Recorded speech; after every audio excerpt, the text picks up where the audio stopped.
What's up? We almost didn't have a microphone there. Hey, what's going on, everybody? Welcome everyone to a special Sunday,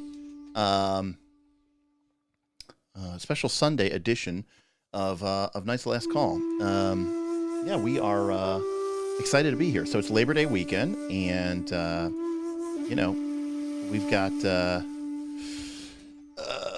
got some extra time on our hands, so why not do something? So welcome everybody. I think we already got John in the chat, and who else?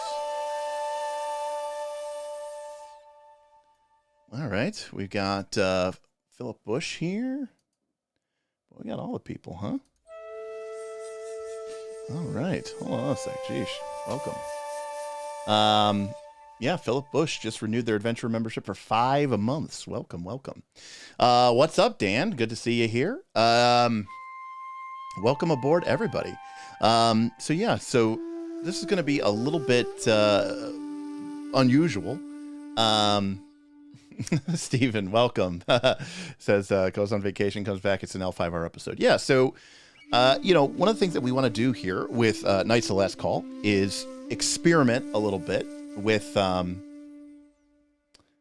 experiment a little bit with different games, including games that I really love. And the fact of the matter is, Pathfinder 2 and our focus on Pathfinder 2 is sort of, it pays the bills, how I would say that. And the fact is, I mean, I love other games. I love Powered by the Apocalypse. I love Blades in the Dark. I love Legend of the Five Rings. But those game systems are not as big and as popular. So, this is more of like me taking these opportunities, and maybe this will become a regular Sunday night thing, the Sunday night system stream. Super special secret Sunday night system streams, where we sort of do these deep dives a little bit more laid back, a little bit more relaxed. And I don't feel like I'm giving up, a Thursday or a Tuesday. And we could see how these do, and we could see how they perform, and make a decision about, maybe focusing and doing some more stuff on this. So, yeah. Let me know. We got some different music today, so let me know if the music is a little too loud or if it's too soft. It is a weeb episode. See, here's the thing. I am not a weeb. I am not a. I'm not a Japanophile. I'm not a anime fan. So while I really love Legend of the Five Rings, I can honestly say I'm not like this, dyed in the wool, huge fan of all things Japanese culture.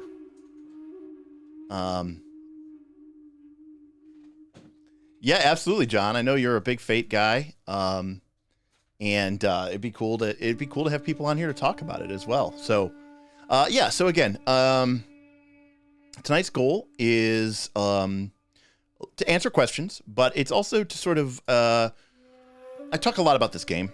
I talk a lot about a lot of games actually, but really, what I want to do is, I guess, in a certain sense, teach you the rules or at least show you the system.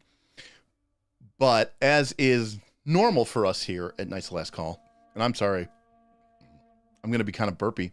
I just ate like literally 5 minutes beforehand, and whenever I eat, I get very gassy. Normally I eat way before the stream, and that way I don't have any issues. But this is crazy. So I want to talk a little bit about Legend of the Five Rings. We'll talk about the game system. We'll talk about some of the worlds and the rules. Again, I'll answer any questions that you have. I'd love to do that. This is an opportunity for us to deep dive, right? It's Sunday night. Tomorrow's Labor Day.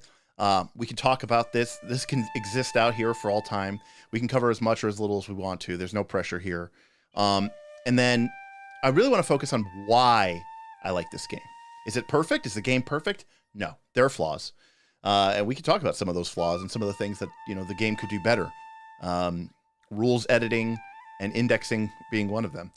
But it has a lot of strengths. And one of the things that we always talk about on this channel is understanding why a game does what it does. When you put a system or if you put mechanics in place, that is going to shape the way that people play their games. And so, absolutely, it's a huge deal. This is what we talk about all the time. And yeah, so again, this is what we're here for. Galda Cat, you really feel like you shouldn't be watching this video. Why not?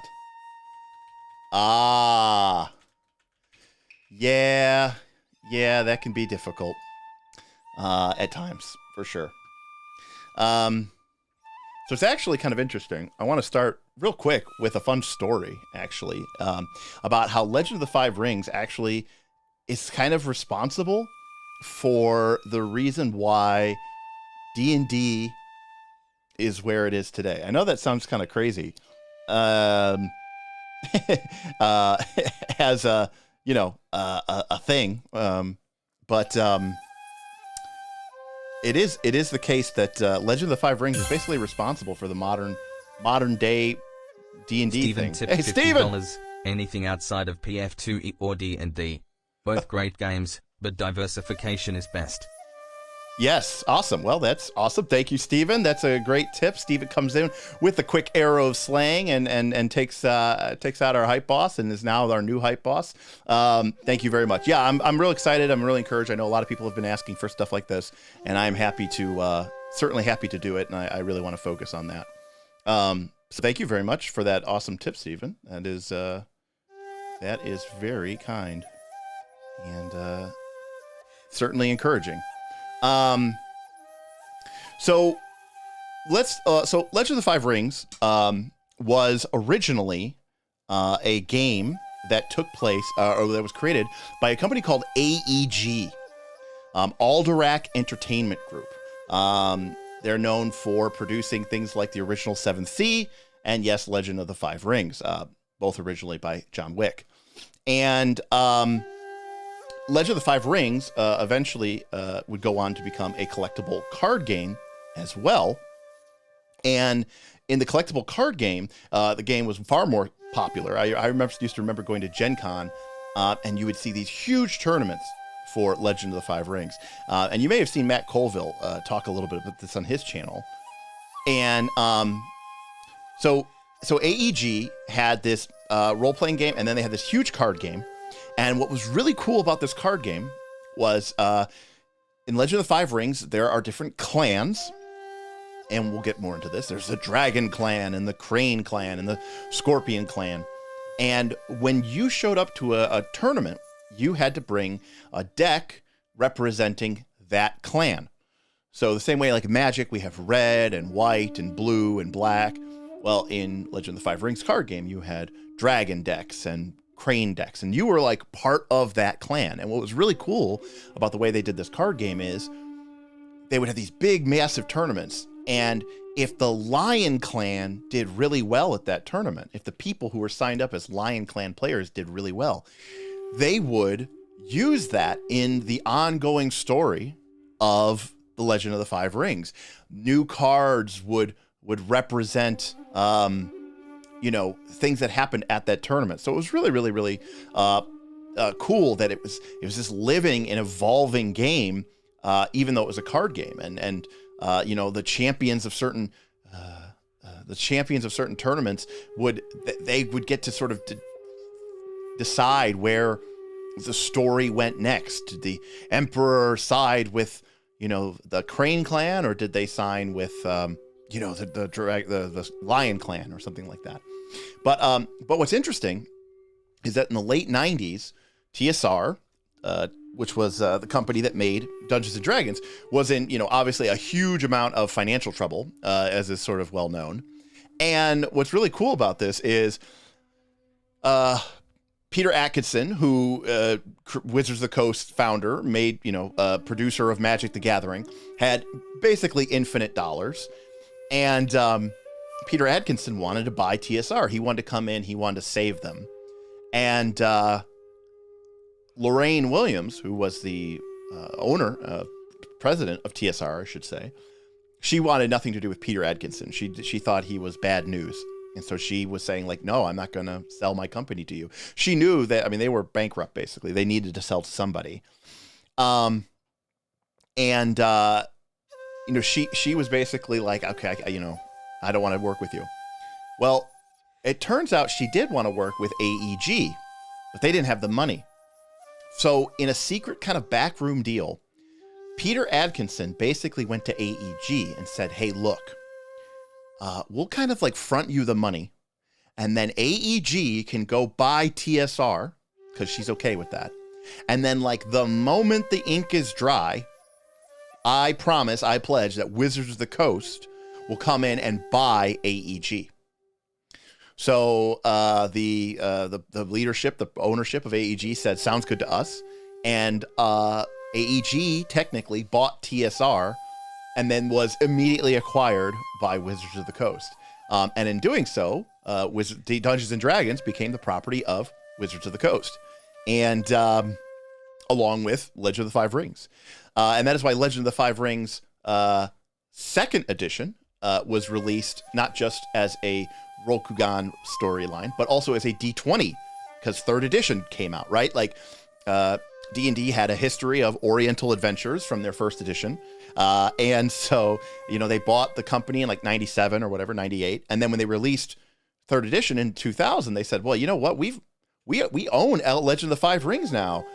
If we're going to do Oriental adventures again, we should just use Rokugan, and we should just use Legend of the Five Rings. And everyone was like, yeah, that sounds good. And sure enough, they just released it as the Legend of the Five Rings second edition used both D20 and Legend of the Five Rings rules, which was really, really kind of strange. In a really messed up set of situations, eventually AEG bought back the rights from Legend of the Five Rings, to Legend of the Five Rings. And then they produced a third edition, and then they produced a fourth edition, and then eventually they produced, there we go. And then eventually AEG, like every other company in existence, basically got bought up by Fantasy Flight Games, FFG. And FFG bought Legend of the Five Rings, bought AEG, and they produced a fifth edition of Legend of the Five Rings. This is, of course, caused all manner of confusion because, fifth edition is kind of known for being something else, D&D like. And so Legend of the Five Rings fifth edition is a fairly significant departure from the previous editions of Legend of the Five Rings, of which I was only somewhat aware of.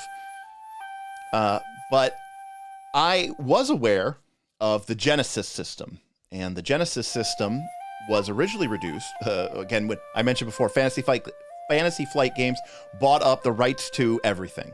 And one of the things that it had bought up the rights to was Warhammer Fantasy Role-Playing, which had been beloved for a long time as its own RPG system in the 80s and the 90s. Well, when Fantasy Flight Games bought it, they decided to make their own version of Warhammer Fantasy Roleplay, and they released this. And it had all these crazy-ass dice, for which it's become somewhat renowned.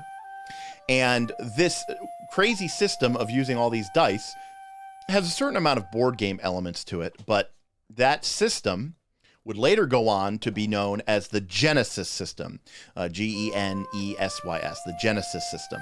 And the Genesis system is used for Fantasy Flight Games role-playing systems, like most notably their Star Wars system, Edge of the Empire, and all that other stuff. They use this Genesis system where you have all these custom dice which have symbols on them.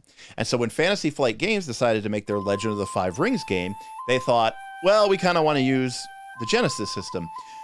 But Legend of the Five Rings had its own history of that people really, really loved, of this system called Roll and Keep.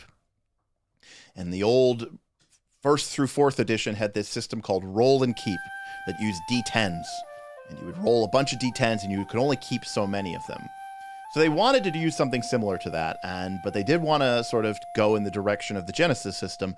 And so what you end up with Legend of the Five Rings is a very unique system, a sort of hybrid system. And we can get into that and we can talk about that. But yeah, so that's kind of the history of how Legend of the Five Rings came to be. I should note that FFG currently has a wholly owned subsidiary called Edge, and they are now producing all of Fantasy Flight Games RPGs, even though it is technically still part of this. Now, to throw confusion into the fire, Edge Studios recently just released this. This is a book called Adventures in Rokugan. And this is the 5th edition version of Legend of the Five Rings. Yeah, I know, right? Confusing, right? This here on screen, that's Legend of the Five Rings 5th edition. This is 5th edition Legend of the Five Rings, meaning this uses D&D rules. This uses Strength, Dex, Int, Con, Wisdom, Charisma, and, has classes and levels and all the stuff you would expect to see in a D20 game. Whereas what we have on screen here, this is the Legend of the Five Rings game using the Legend of the Five Rings game system, and it is in the 5th edition. So we could talk a little bit about both, but obviously I want to spend some time and focus really on this. And again, if you have any questions, let me know. So what do we got here for Legend of the Five Rings? Well, for starters, the art is beautiful. And I just want to let's see if we can find a map here. So this is the land of Rokugan, the Emerald Empire. And, because it's fun and it's flavorful, and I kind of want to walk you through this. Again, we're going on a journey here, people. Part of the understanding of Legend of the Five Rings is that this is not a generic system, in my personal opinion. This is a game meant to be played in a very specific setting. There are mechanics, there are ideas that are present in this game that tie you directly into this land, this place. And, we always talk about GNS, right? This, to me, is a very strong gamist, narrativist, emulationist game. It's actually, and one of the reasons why I say it's probably in my opinion, a very, very, very good game, maybe one of the best games, is because, we talk about how if you have a high score in several categories, the overall greatness of your game is sort of elevated and sort of increased. And this is definitely the case for this game, in my personal opinion.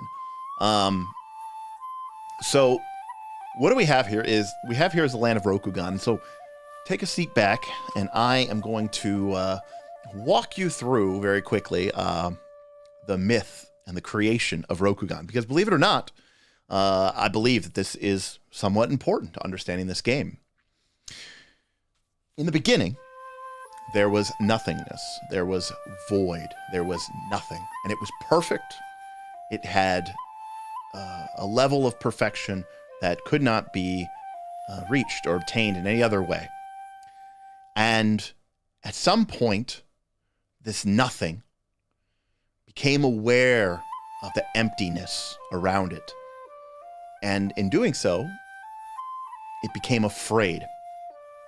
And thus committed the first sin, that of fear. And from this fear, from this sense of loneliness, came the second sin, desire. And the nothing desired companionship, and it desired sights and sounds and experiences. And so with its infinite energy, this nothing breathed the world into existence. And the heavens and the earth and the hells were created, formless, sweeping. But in doing so, the nothing was now something. The beautiful perfection of nothing had been lost for all time. And in its place, the void, the perfect void, had been shattered into elements and creatures and places. And in that moment, as the nothing faded, it realized what it had lost. And thus the third sin was created, which was regret. And in this now new nascent world, still struggling to have form and function, but now full of creation and life, came into being two great, powerful beings. The Lady Sun, Amaterasu, and the Lord Moon, Anatongu. And Lady Sun and Lord Anatongu presided over the world, and they created breathtaking mountains and sweeping landscapes and creatures and forms of all types to populate and fill this world with life and creatures. And from this raw energy of existence came innumerable spirits known as kami, which inhabited every rock and tree and creature and river, and these things made the world and become alive. And there were creatures too. And the lighter elements of creation floated to the top and became the heavens, known as Tengoku, and the heavier, darker parts of creation sank to the bottom and became Jikoku, or hell. And in the middle was a realm of creatures that were neither divine nor demonic, and this was known as Ningendo, or the land between. And this was creation. But, creation was tainted by these three sins. And the Lord Moon, Onatongo, he desired Lady Sun and thought that she should be his wife. And so he chased her across the sky for innumerable eons until one day he caught her, and they were married and began to have children. And these children would be known as the Kami, capital K. These were the great, powerful deities that had come from the joining of Lord Moon and Lady Sun. But Lord Moon realized that his children, being the descendants of both the sun and the moon, would be greater even than him. He feared their power, and he decided that he regretted having children, and decided that he would swallow them. He would eat them. Very Greek mythology here. And so one by one, Lord Onatongo, Lord Moon, swallowed his children one by one.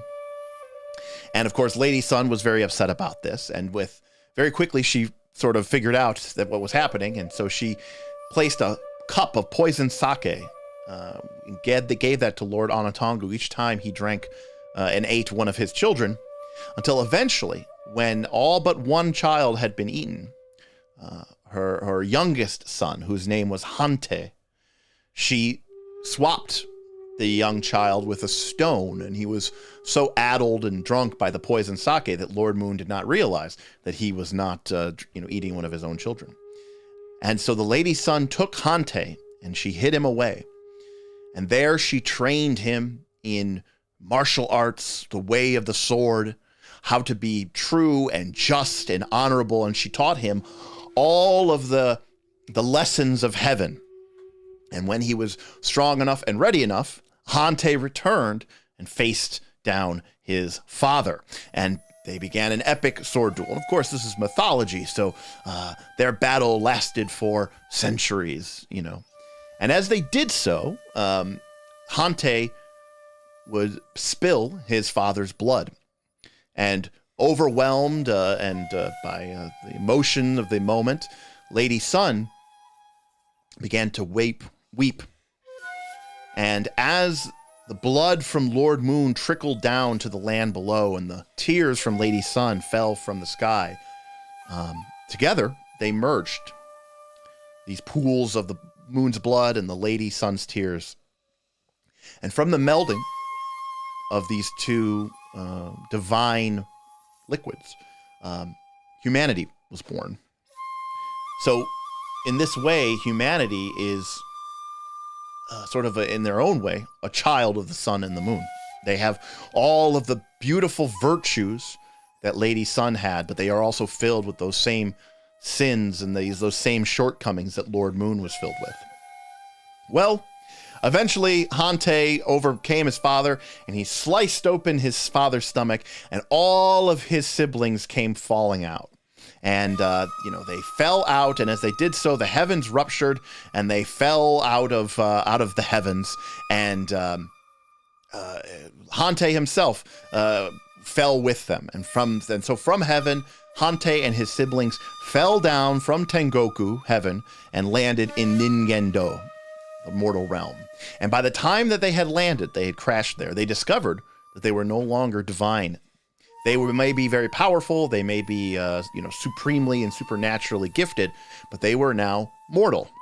And so Hante and his 7 brothers and sisters got up and they said, hey, you know what? They're looking around here, and by this time, this battle between gods, took a very, very long time. And so by now, the lands were filled with these humans. And, the Kami felt a strange kinship with them, because the Kami were the children of the sun and the moon. And in a way, these humans were also born of the sun and the moon. And so the Kami decided to go out into the lands and to see what they could see and find what they could find. And they were going to come back in a couple of years and kind of report back. And so one by one, these divine children wandered off into the realm, and met people. And of course, these were, basically gods come to earth. So they attracted people and they had loyal followers and all this other stuff. But, you know, these people were fairly primitive.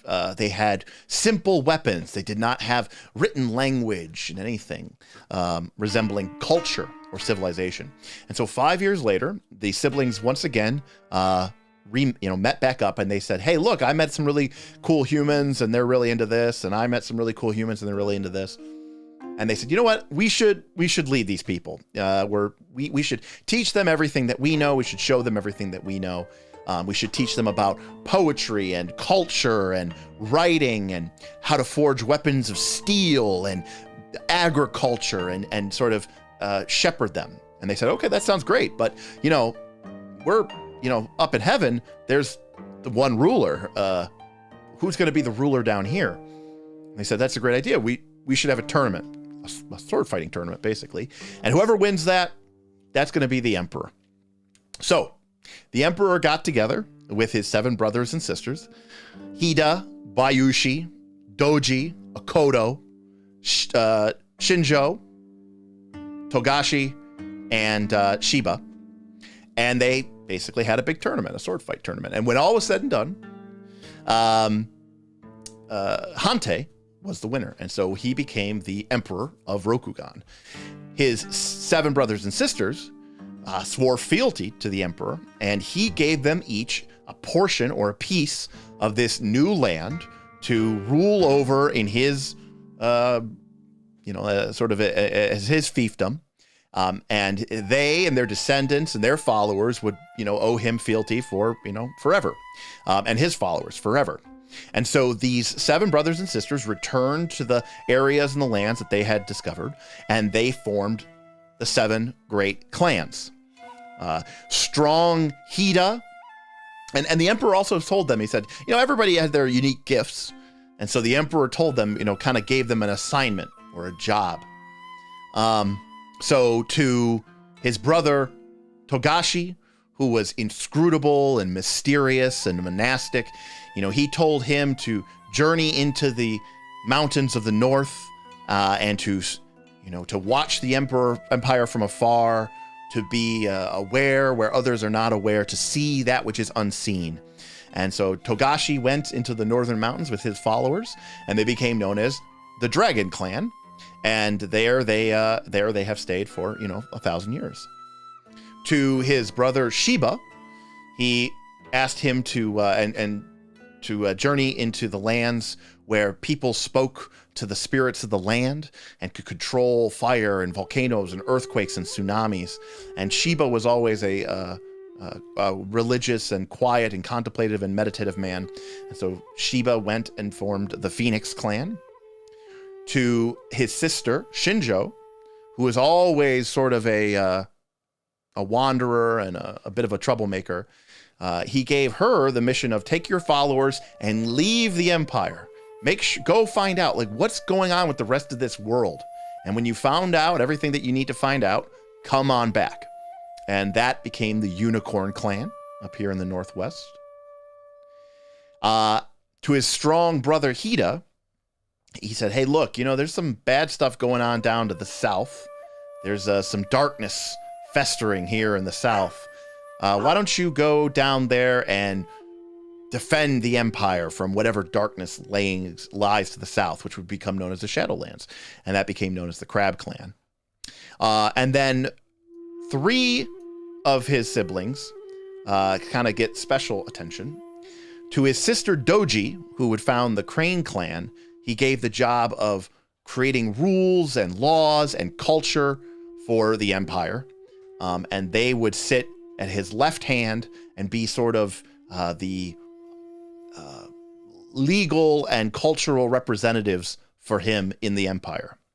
To his brother Akodo, who had the Lion Clan, who became the right hand of the emperor, he gave the job of becoming a paragon of martial strength and virtue to defend the empire should it ever be attacked from within or without. And so the Lion Clan became known as the right hand of the emperor. And lastly, to his brother Bayushi, the Scorpion Clan, he gave the job of doing the job that nobody else wanted to do. Bayushi was given the sort of unenviable task of being the one to get his hands dirty to do what had to be done, even if it would mean being sort of a very dishonorable person.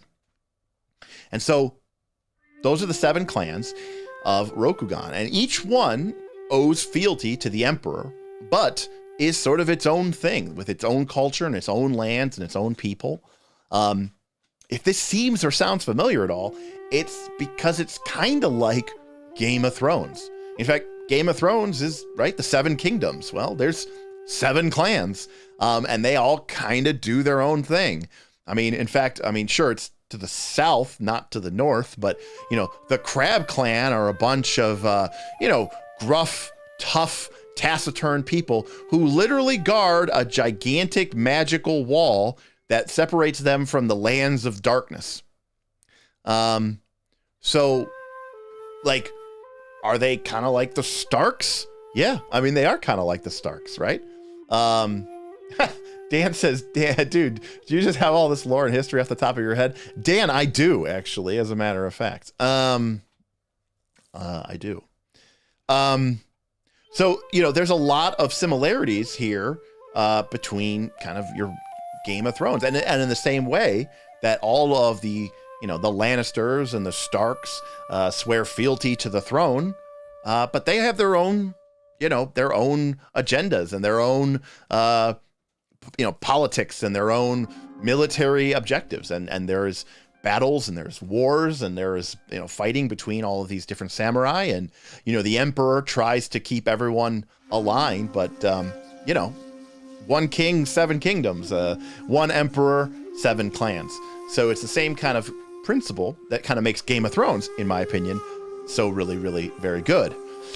So that is sort of where Rokugan is. And it's this land where, on top of this kind of historical, feudal fantasy Japan, you have all of this fantastical elements as well.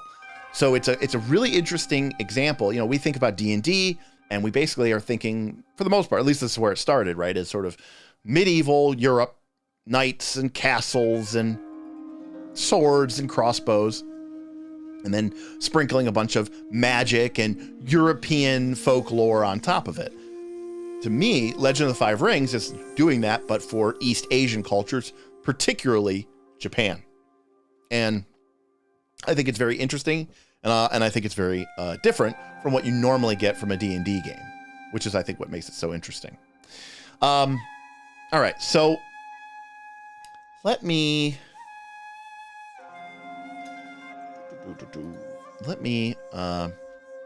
talk a little bit here about Legend of the Five. I'm going to find this page here because this is really important. Do we have a picture here? Okay, well, all right. So before we get into this, I kind of want to talk about how Legend of the Five Rings does a check, and talk about basically what is the base makeup of a Legend of the Five Rings character, because I think this is one of the first things, I should say. There's a bunch of things, obviously, but one of the first things that really makes this game so interesting and so unique is the way that attributes and stats are used. So, thanks, Dan. Dan Fortin tipped $10. I tip my hat to your retention of this great lore. Have you read any of the books or novellas that were written in the Legend of the Five Rings universe? Are they good sources of information, or at least a good read for immersion? I have not read the stories, actually. I have read mostly just source books, RPG source books. I've never actually read any of the novels. I know that there were some short stories that came with the living card game. I had read some of those, which is, I think, fine. I think that's interesting.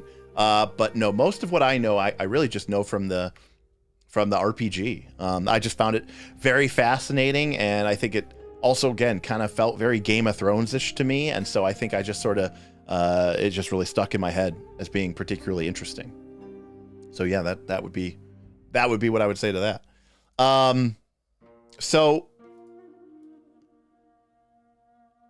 there we go. All right, there we go. So Legend of the Five Rings is named after a famous book called The Book of Five Rings, which is a real book. And in this book, this idea of the elements are being sort of composed, that everything is composed of these sort of 3 elements, or I'm sorry, 5 elements: air, water, earth, fire, and void. And so in Legend of the Five Rings, instead of having strength or dex or int or con or wisdom, you have a rating, which is like 1 to 5, in these 5 elemental rings: air, water, earth, fire, void. In fact, let me see if this PDF I have here has a character sheet. Probably not. I'll pull one up. Hold on a second. Let me go get a character sheet.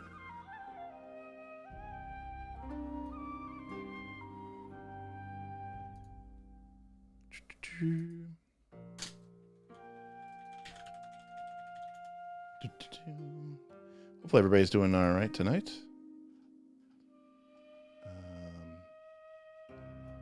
Printer family. Here we go. We got a character sheet. All right. I'm going to try to save this. Yep. All right. Let's see here. Open.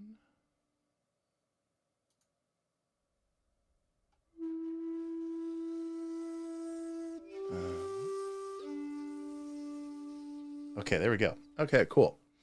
So this is what a Legend of the Five Rings character sheet looks like. And you have 5 attributes: earth, air, water, and fire. And these are your rings. But what is really interesting about this game, I think, is that air, water, earth, fire, and void do not represent your character's physical or mental makeup. There's no strength score. There's no one attribute or element which represents strength.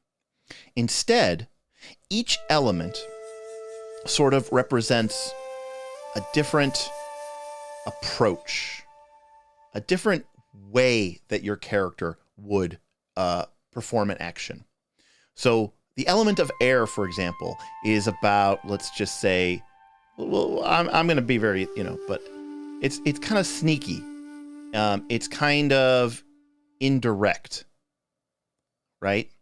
So air could be, trying to quietly sneak across a room, but air could also be lying. Air is about misdirection. It's about not really picking a position.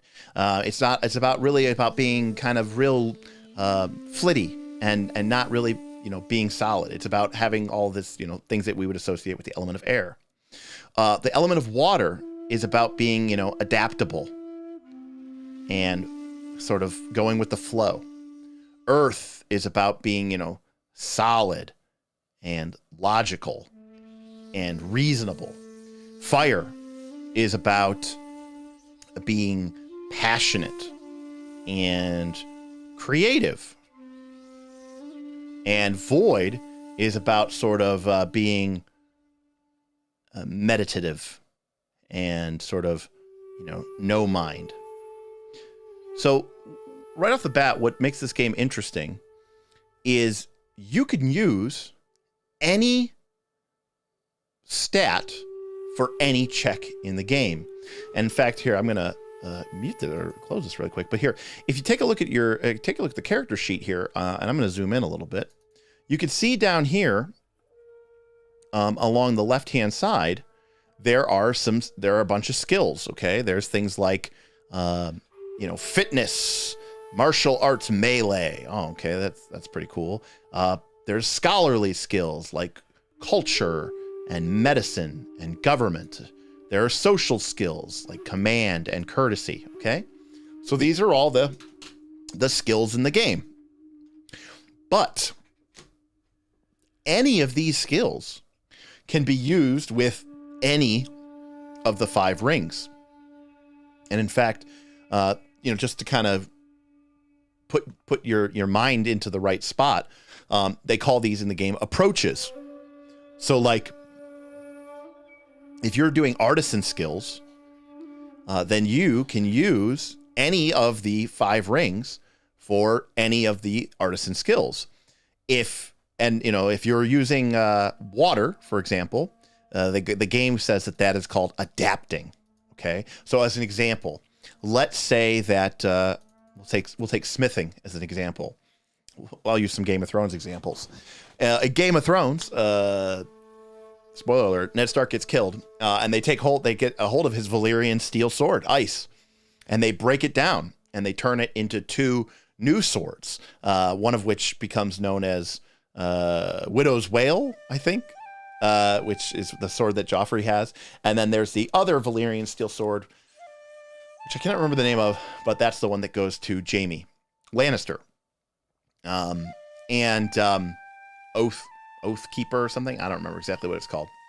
But in this case, those smiths that were doing that work were doing a smithing check, but they were using their water ring because they're adapting something new. They're not creating something new. They're changing something around. They're sort of taking the advantage of it. Now, some of this is a little bit, it's a little bit philosophical, but the idea here is that if someone wants to do something, you need to figure out what kind of approach is it. Whereas, for example, you could see that, again, we're just talking about artisan here, but if someone wants to invent something full from cloth, so you want to create a new, stunning new poem or an incredible new treatise on war, well, that is going to be inventing, and that is going to use your fire attribute.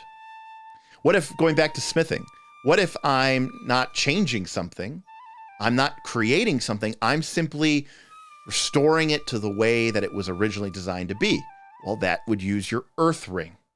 And you are, earth is it's very conservative. It's a very logical, it's very rooted, it's very slow, it's very grounded. Earth is about saying, okay, I'm not trying to, change. I'm not trying to create something new. I'm trying to return to stability.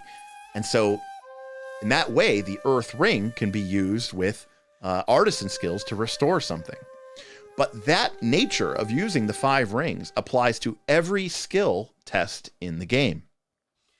So, and again, they give them different names, but for all intents and purposes, air is sort of tricksy, and it's sort of flitty. In combat, air is feinting, and in social skills, it is tricking, and in trading, it's pulling a con, conning somebody.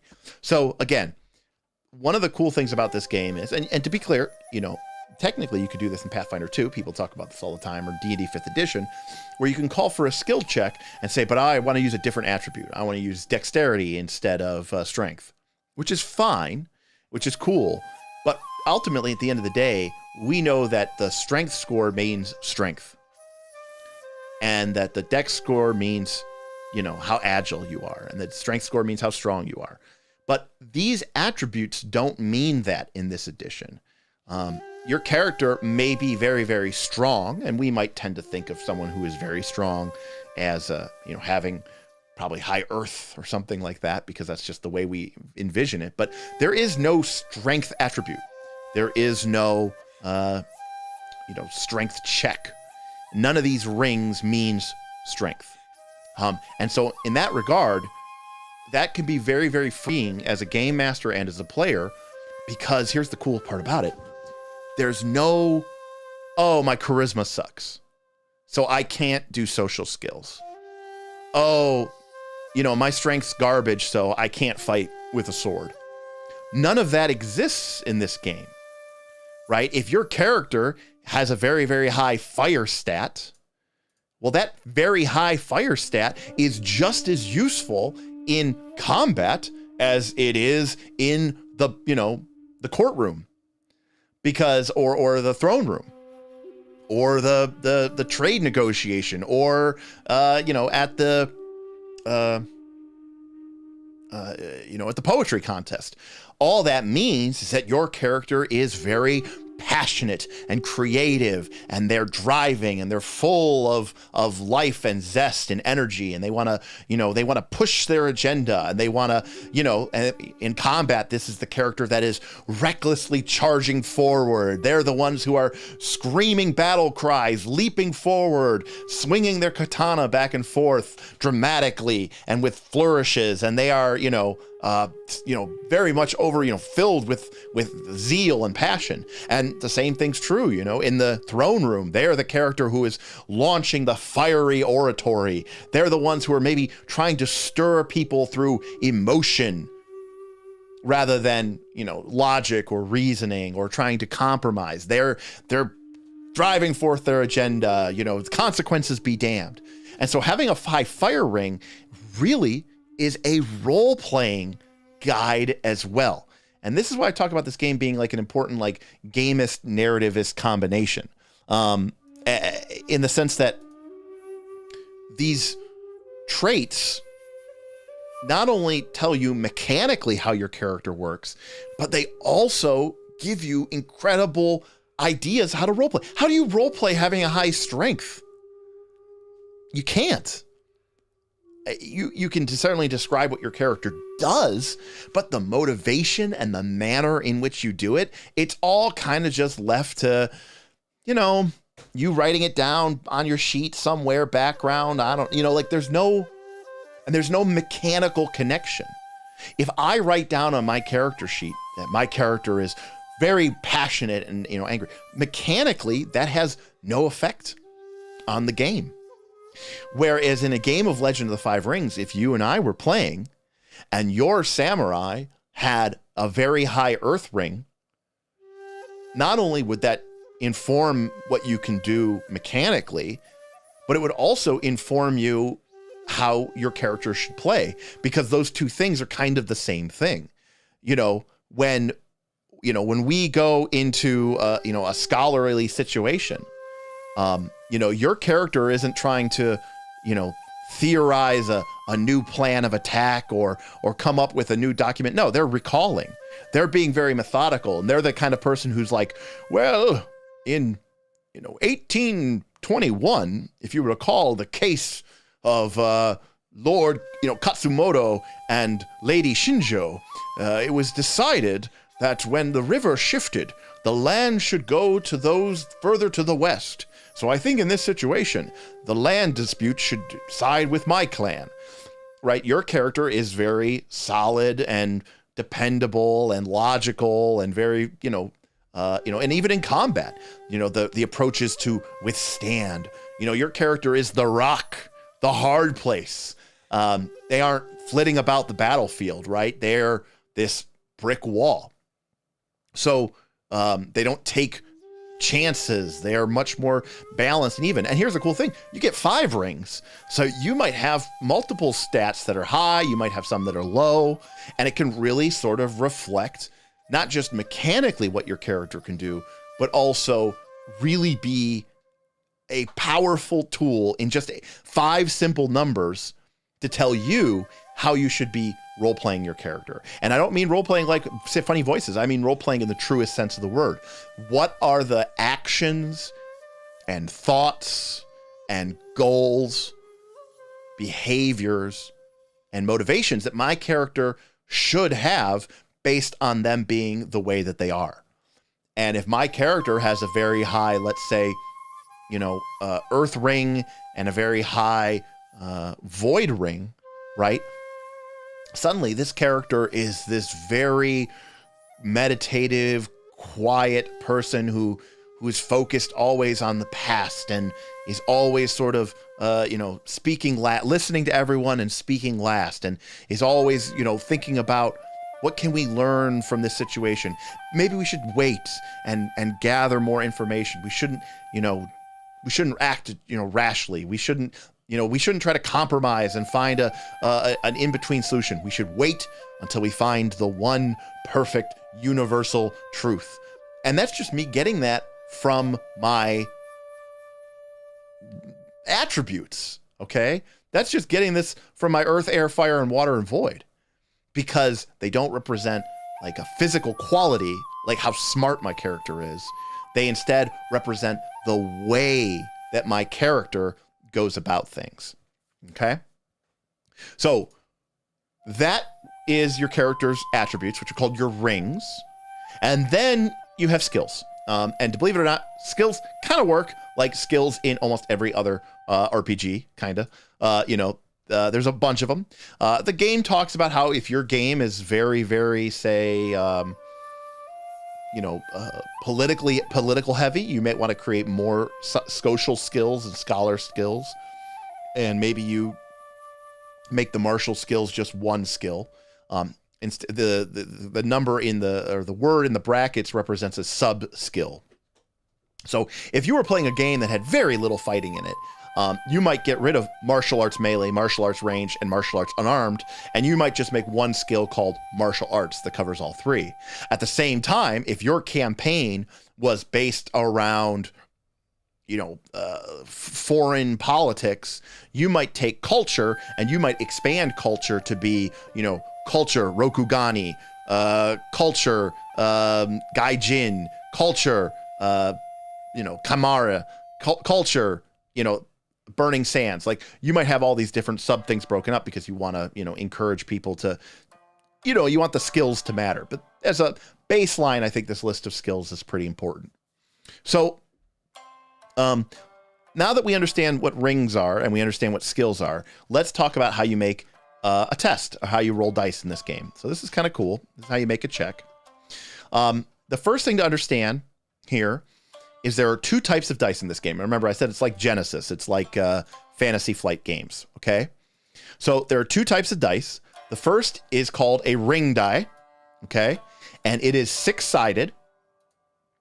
And it has several different symbols on it. And then there is a skill die, and it is 12-sided, and it has some symbols on it as well. Now, if you've ever played a Fantasy Flight game with Genesis, like Star Wars or Warhammer Fantasy 3rd edition, you'll know that they had like a million different dice and a bunch of different symbols. This game is much more simplistic than that. There are only two types of dice: ring dice, skill dice, and there's only 4 symbols. And 2 of them are kind of the same thing. So it's much, much simpler than a game like Edge of the Empire or a game like Warhammer Fantasy Roleplay. So when you go to make a check, so going back to our character sheet, let's say that we had a 3 in our water, and we had a 2 skills in our composition. Okay, and we are trying to adapt a composition. We have found an old book written in the dawn of the Empire, and we are trying to update it to modern sensibilities.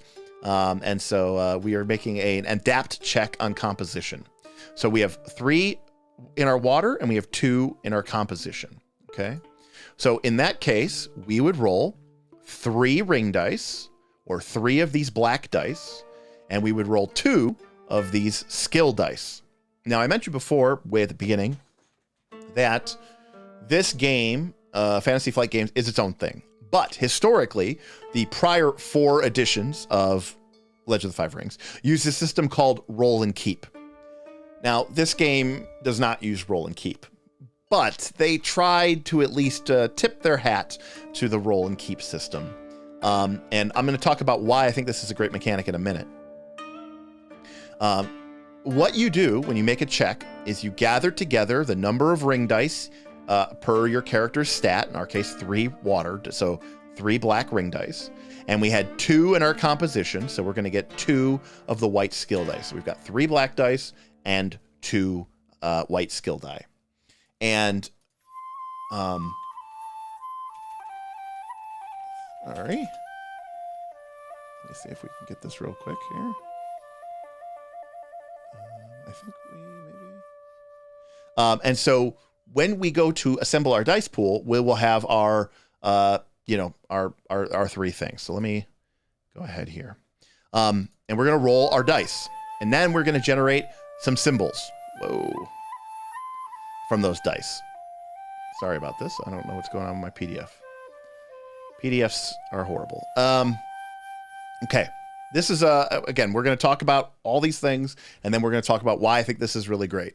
And if you come away with nothing from this system today other than just how the school skill system works, I think you'll be well off. Okay? There are 4 symbols that can appear on a die. Okay? One is the success symbol. Okay, this is the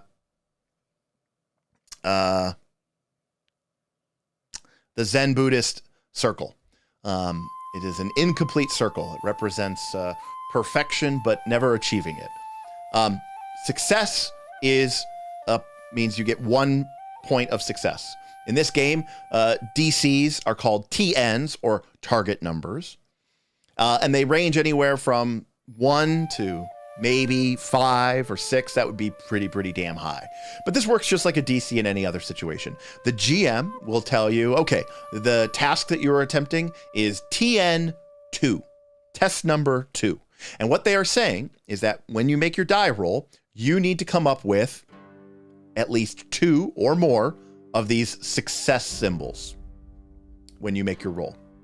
If you do not get enough success symbols, then your character has failed at what they are trying to do. If you get the number of success symbols that you need, your character has succeeded. And there are certain checks in the game where getting more successes than necessary are called bonus successes and usually give you some sort of increased effect.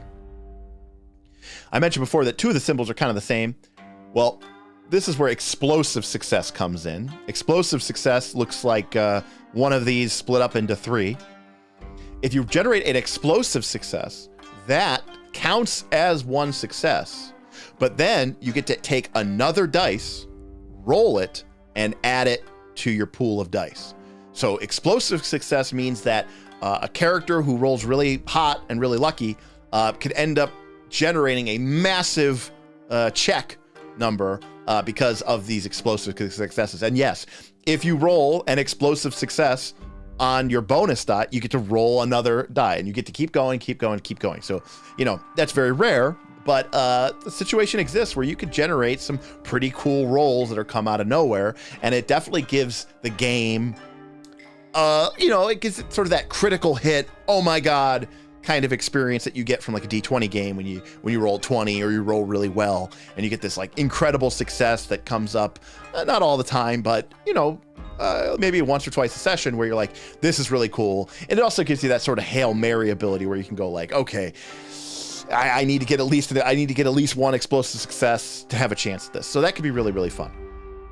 All right, so those are the success symbols. This is normal. This is what we're used to in a D&D D20 type game, right? The number is X. You need to roll the die, add your number. You have to get X or higher, or you need to get X or lower. Pathfinder 2 introduced this cool idea that if you get 10 or more, you get a critical success, which I think is a cool mechanic, great mechanic. And this game, kind of similar situation, except you're just counting up the number of success symbols that you get on your dice. But there is a 3rd and a 4th symbol, and this is where I think the game gets really interesting. The 4th symbol, or 3rd symbol, I should say, is opportunity, and it is I believe supposed to be like a chrysanthemum flower or something. Opportunity, and this is very unique to this game.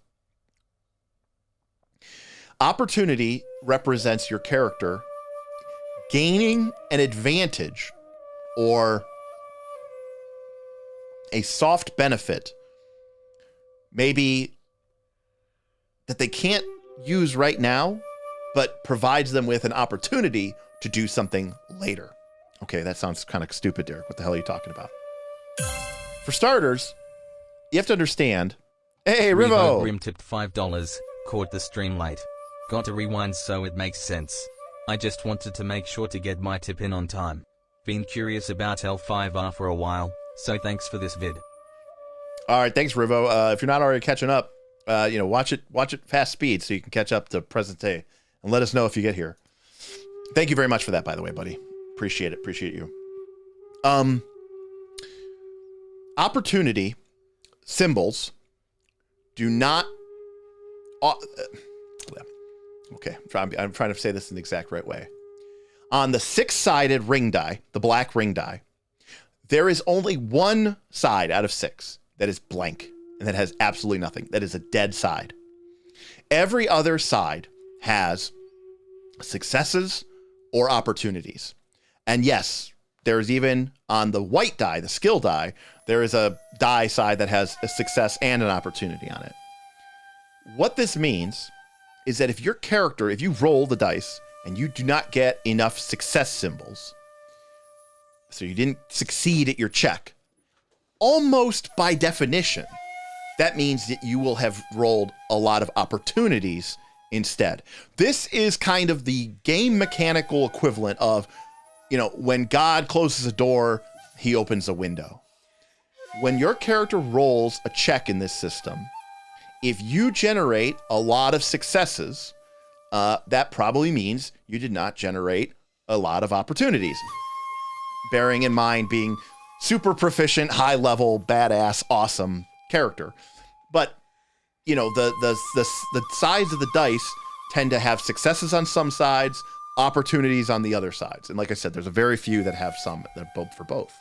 So when your character succeeds, it means you set out to do what you wanted to do. If you're fighting a brigand, a Ronin, who's attacking your party and trying to rob you and kill you and take what you have, and you're saying, I'm going to cut him down with my katana, okay, we're going to make some sort of check. We're going to roll some dice. And obviously the success represents my character hitting this guy with my katana, probably killing him. But if I don't generate enough successes to succeed at the skill check, then maybe I generate opportunities instead. Opportunities give me the character, they're not success. So they don't let you, my opportunity is I actually killed the guy. That's not an opportunity. An opportunity is something that either you, the player, or the game master can introduce to the game in order to sort of give your character an additional insight or option or information, something that they can expand upon as the fight goes on. So for example, if I'm attacking this Ronin and I miss, but I generate 2 opportunities, maybe I can use that opportunity to learn something about his fighting style. Or maybe my character notices that this Ronin is not just some mere brigand, but appears to be well paid. Maybe my character notices that this Ronin's vocal intonations suggest that he is from the Crane lands. Maybe my character notices the Ronin seem to be particularly going after one character, as if they've had a mission to assassinate that particular samurai. Opportunity is a very mechanical narrative effect that allows you and your players to add or introduce additional elements to your game because you rolled these symbols on the dice. And the best part about them is, for the most part, it's kind of a consolation prize. Like if your character doesn't succeed at what they were trying to do, at the very least, they will likely generate opportunity symbols, which will let them sort of add some color or add some descriptions to the game, or it lets them gain access to a new potential source of information or goal or something that they can use to expand the story. Some of this is very like Blades in the Dark, Dungeon World-esque, to the point where like if a character rolls high enough, like I'll say my dogs are doing what they do, which is fighting.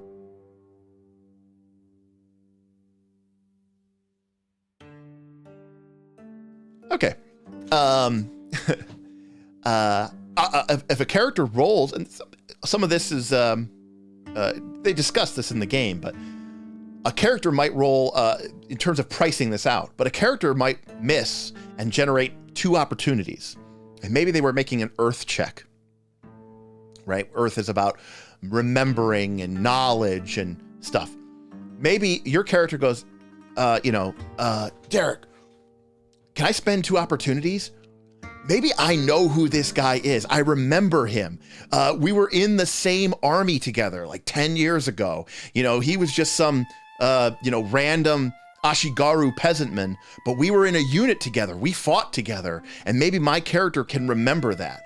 Well, up until this moment, that was not true. But this character has rolled opportunities and is using those opportunities to introduce into the game this new narrative moment. This is very, very cool stuff. This is high level indie game tech for mechanicizing narrative, narrative effects. John asks, is the number of opportunities needed for the benefit up to the GM? Yes, to a certain, the GM still gets the obvious, gets the final say in what that would cost. And the GM can obviously say, I don't think that, maybe that's not appropriate, but maybe you do remember something else about this character. And we'll talk about opportunities in a second, but more in a minute. But the important thing to note about this is it means that even when you fail in this game, you usually don't fail. You usually, it can happen because, it's a role-playing game and you're rolling dice. So just like you can have that insane roll where you generate a ton of explosive successes and you get some insane critical hit, you could roll the dice and just get like shit, nothing. But most of the time, if you don't generate enough successes, it's because you rolled a bunch of opportunities. Also, are opportunities bankable? They are not. They're on a per roll basis. And again, we'll talk about opportunities in a minute. Lastly, strife. This is why I said that the game mechanics and the world go hand in hand. This is not a game system that I would just use.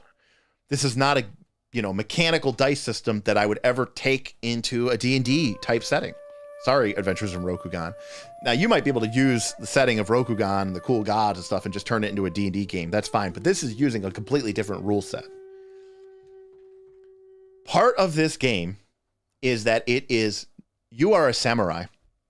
And a big part of a samurai's life is walking this impossible line between, on one hand, being this paragon of Bushido, of honor, of being a unquestioningly loyal servant to your lord. That you are just like, this is, any feudal society. I am a knight. I am a samurai. I am sworn to my lord's service. My lord commands me, and I am a tool to be used at his leisure.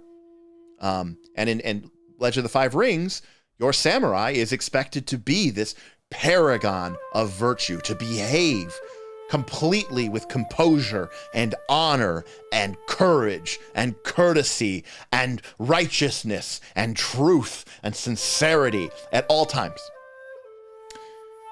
But your character is a human. You aren't a superhuman.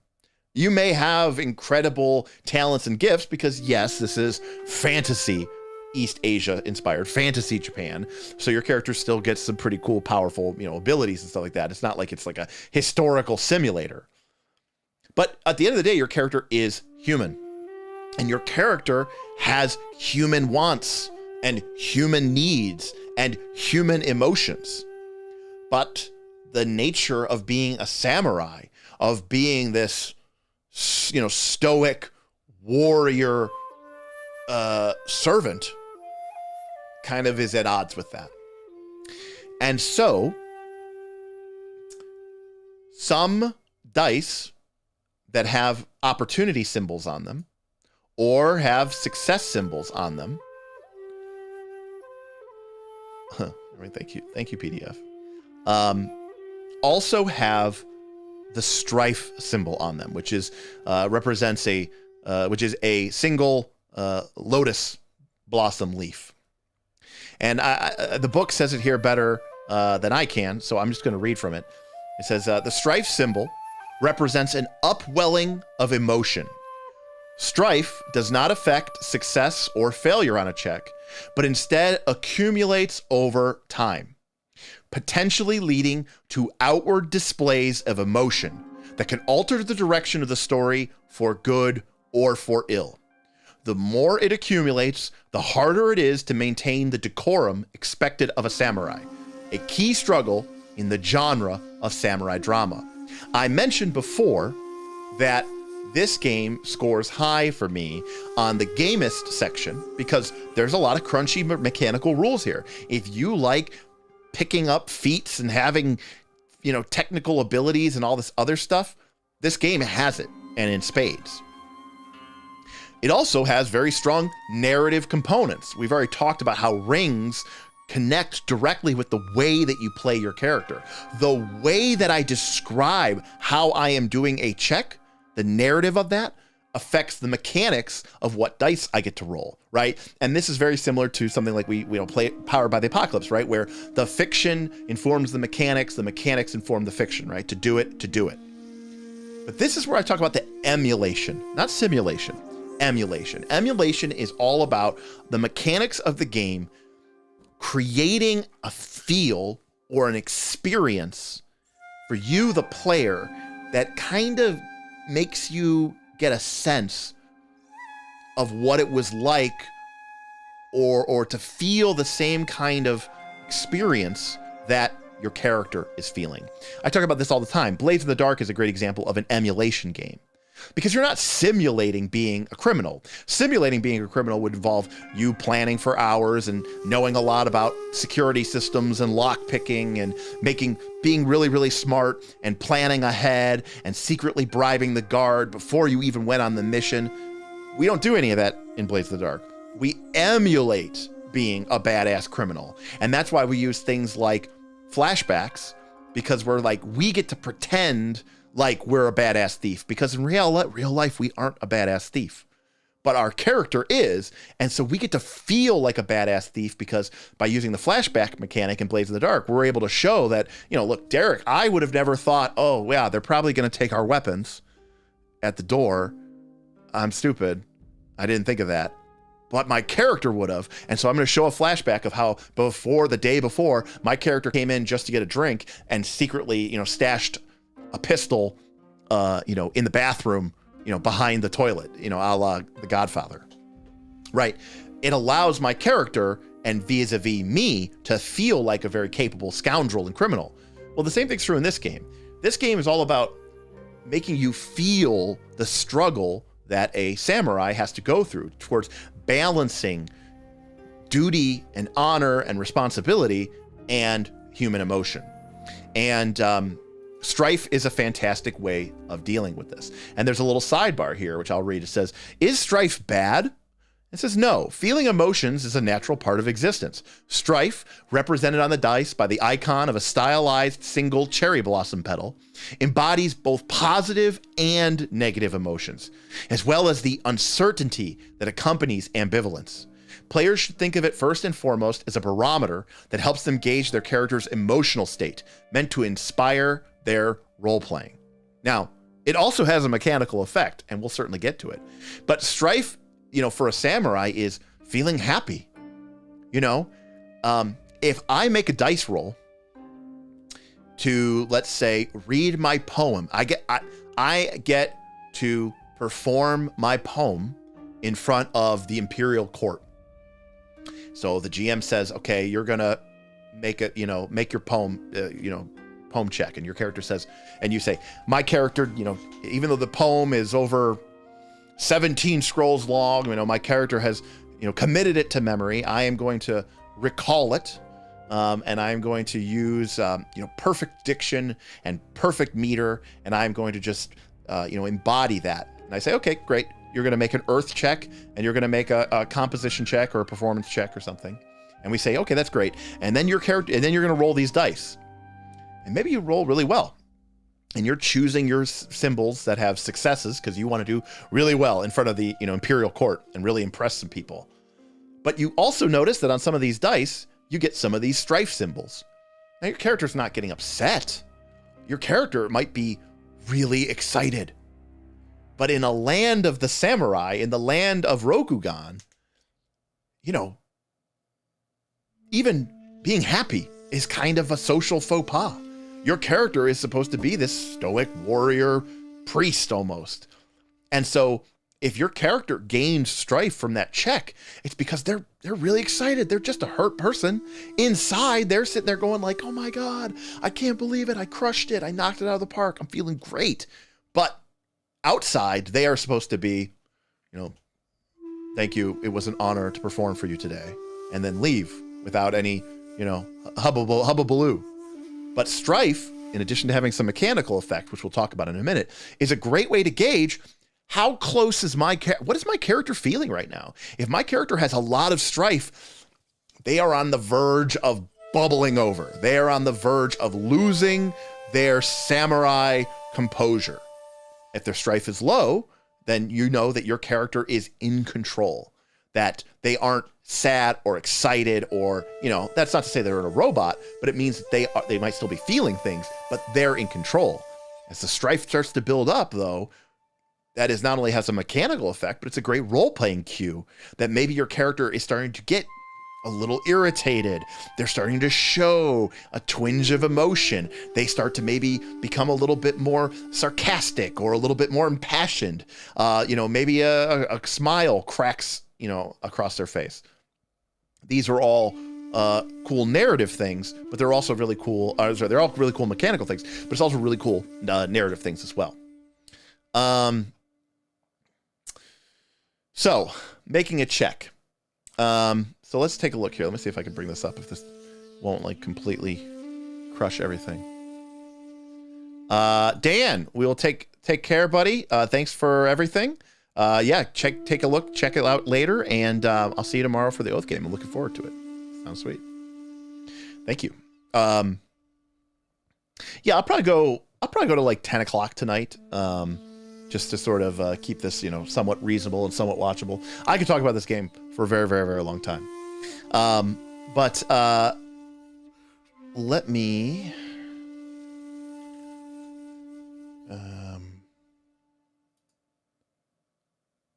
here we go.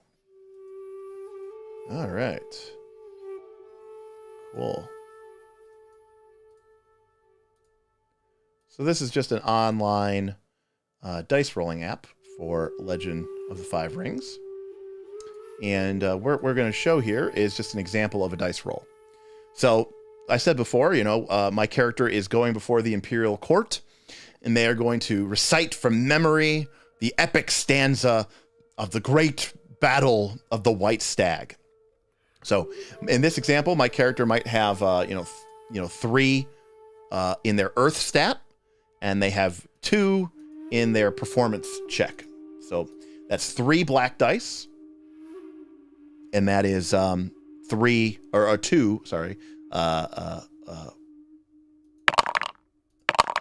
skill dice. So we've rolled them, and we can see here that these are the dice results that we've gotten. So this first one here is an opportunity symbol. The second one is an opportunity symbol, but then our last one is an opportunity symbol. And then we've got 2 symbols of explosive successes. And you'll notice that this ring die with the explosive symbol has the strife symbol, this cherry blossom petal. So if we were to take this, now this is where the game gets kind of cool, because I said it's called roll and keep. And I'm getting off, there's a lot of mechanical things here that I like that just interest me as a game master and as a player of D&D. One of the things that irritates me sometimes about D20 is, and again, versus other board games that I play, is in Dungeons & Dragons, you make a decision about what your character is going to do. You state an intention. I'm going to climb the wall. I'm going to pick the lock. I'm going to leap across the pit. I'm going to try to remember something. I'm going to attack this guy and hit them. You make your intention, you do everything you can do, and then you roll the dice, and then your decision making is over. At this point, everything that occurs is random. You have no more input on the outcome of this check. Whereas a game, like many board games, like Magic the Gathering, the game is still random because the cards that are in your hand, or poker, the cards that are in your hand were given to you randomly. So each game, each round, you're going to have different opportunities and different options. But you get to make a choice. After the randomness has been decided, you then choose how or where or what options you're going to choose. So There's still randomness, but in D&D and D20 based games, the randomness comes after the decision. My character is making a choice, and then we roll randomly to see what happens. In other games, we kind of roll randomly first, then I get to make decisions about what I want to have happen. And the same thing is true in Legend of the Five Rings. I mentioned before the roll and keep heritage. In Legend of the Five Rings, you assemble a dice pool of black ring dice and white skill dice. Now, white skill dice are better. There's more sides. They've got better symbols on them. But after you've rolled your pool, you only get to keep as many dice total as you rolled of ring dice, the black dice. So I rolled 3 black dice and 2 white dice. Those 3 black dice represent my ring dice. So I only get to keep 3 of these 5 dice because I have 1, 2, 3 black dice. Okay? So I don't get to keep all 5. I only get to keep, I didn't want to do that. There we go. I don't get to keep all of them. I only get to keep some of them. So now this is where, to be fair, and this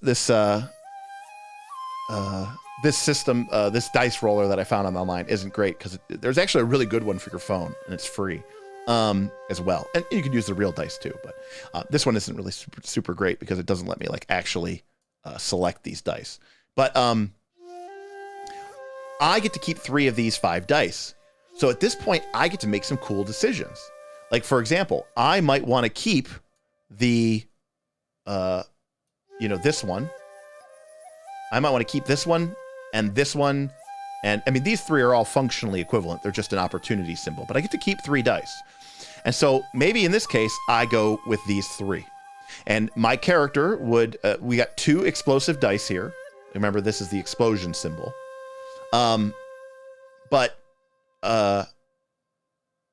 I get a point of strife because of this lotus petal. And we also get to see, after I make my decision, do I get any extra benefits from these explosions? But I could also potentially just choose these 3 opportunity symbols. Now, my character will fail because by choosing 3 opportunity systems, I have achieved 0 success. I don't have any success symbols, but I have 3 opportunity, and 3 opportunity is a lot. As a player, I might be willing to go with my GM and say like, hey, can it turn out that the lead negotiator from the Crane clan is actually like my cousin who got, married off when we were children? She got married off to the Crane clan when we were kids, as part of an arranged marriage. And now she's the lead negotiator. She's actually, she was a Crab clan like me, but, we married her off as like part of a peace treaty. And like, now it's this whole conflict thing. Like, I have this inside edge. We have this family drama, but now it's like the honor of our clans are at stake. And is family more important than honor and clan? Like, you could do this whole thing just by choosing the 3 opportunities, because you might say, well, to succeed, I needed 4 success symbols or 3 success symbols. I could keep the 2 explosive success symbols and I'll keep an opportunity because why not? And maybe I'll get lucky and maybe I'll roll some extra success symbols, but I'll definitely pick up a piece of strife. So my character, in the role-playing sense, is somehow being emotionally affected by this check. But I get to make that decision. So let's say, for example, I say, no, you know what? I need to succeed at this check. I'm going to keep these 3. So we get rid of these 2. And then we roll this one as an explosion. And we roll this one as an explosion. Oh, it didn't let me. Oh, because I already rolled it once. My bad. Okay, so we got this one. And it's got a strife. But it's explosion. So we roll it again. Okay, there we go. So now, like I mentioned before, that explosion successes can create these, kind of cool moments. So now when all's said and done, our character has 1, 2, 3, They have 4 successes. So in this case, our character, remember, the difficulty was 3. So they succeeded and they got a bonus success. So this could have been a really big moment for our character. But they did pick up 2 points of strife. So maybe our character is getting excited, or maybe our character is getting frustrated and they're succeeding, but it's taking too long, or maybe they grow tired with this. There's a million ways that you can represent it, all tied into your character's personality, but it's mechanically driven. The game is giving you numbers on your sheet that you can look at and go, oh, this is how I should be role-playing right now. Now, I understand that there's some people who, you know, are art majors and they just want to play the game the way they want to play the game, and they don't want like the game system telling them how to play. That's not me. Can I do that? Sure. But I think for me, the fun of a role-playing game like this is in the challenge of, you know, in a standard role-playing game, you can just act however you want. There's no, my character is, he doesn't care, right? You can just say whatever you want at all times. There's no challenge in this. There's no challenge in that. There's challenge in this game because, you know, Derek, you know, you're like an actor. An actor doesn't get to choose their lines. They don't get to choose what's written for them. If an actor gets handed a really difficult scene and the actor's thinking, boy, I don't really want to play this scene, but they have to because that's their job. A game like this kind of really puts that as your job. Your job is to bring this samurai character to life. And the game, the director, the script is telling you your character is upset right now. You have a lot of strife and your character is getting close to breaking down, to having a violent lash out, to having a meltdown, good or bad. And it's up to you, the player, to portray that. Find ways to do that. Maybe it's through your acting and your voice and the way that you are presenting yourself. But it also could be in your actions. It could be in the way that you respond to the things going around in the narrative around you. Either way, you are informing all of us at the table with you, kind of, in a way, what is written down in your sheet. Oh, my character has a lot of strife. But you're not doing that. You could, maybe you are doing that by being like, yeah, guys, hey, I'm at 8 strife right now, and I'm about to lose my mind. You could tell us that, but you can also show us that. It's like the best of both worlds. You get to show and tell. You're like, hey, everybody, I'm at 8 strife. My character is like headed up to here with this crane delegation. They are trying everything they can to remain polite. They are trying everything they can to maintain decorum and courtesy. But if like, I'm just telling you, like, you guys can see that I'm in the red zone. I am in the red zone. I am this close. I am this close to just like saying, screw these people. I'm challenging you to a duel. Stop shit talking me with your little back talk innuendo. Let's go outside right now. You know, let's settle this like, you know, like samurai. Oh, whoa, that's awesome. Versus my character not having a lot of strife and being like, okay, I'm chill. I'm handling this, you know? So again, it's a mechanical tool to aid you and guide you towards interesting outcomes and areas. So you know, let's try a different one here. So let's say we got 2 ring dice and 2. So this is a great example. We get to keep 2 dice because we rolled 2 black dice, so we only get to keep 2 out of the 4. And look, we failed. We got 0 successes, no matter how we slice it. We got a bunch of opportunity symbols. Now, obviously, we're not going to keep this one because it has a piece of strife. I mean, I suppose you could if it really fit your character, but most of the time, you're just going to take 2 opportunities. So yeah, my character failed. But there's no such thing as like true failure because me, the player, I just got 2 opportunity.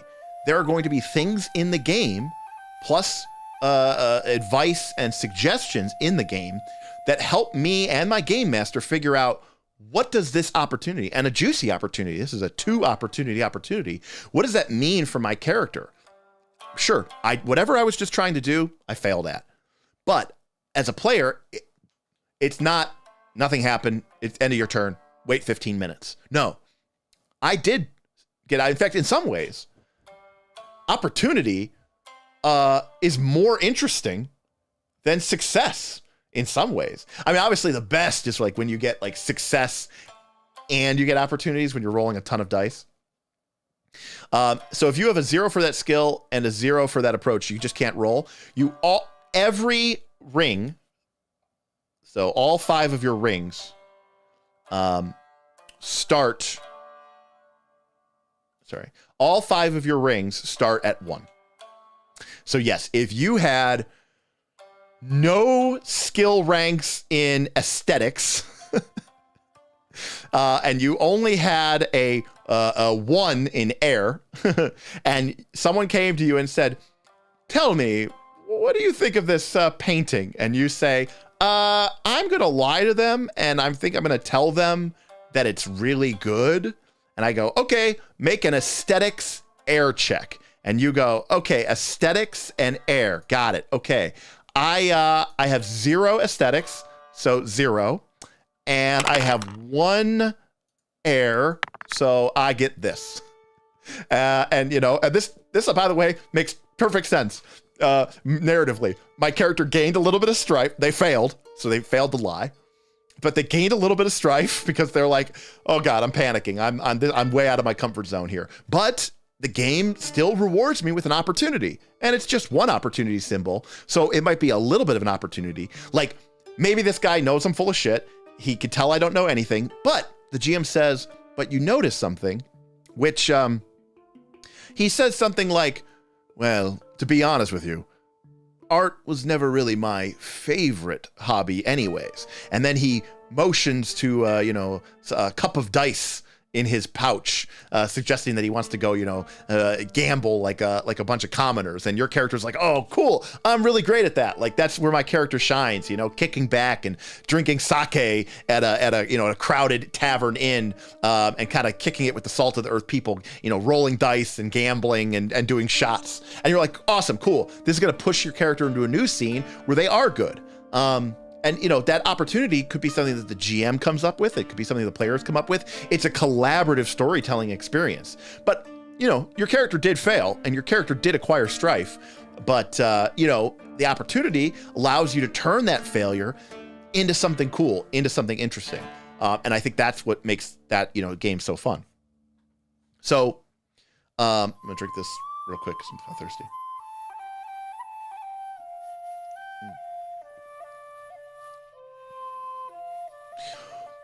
So the last thing I want to talk about, and this is what I think for me is one of the single most important things about this entire system.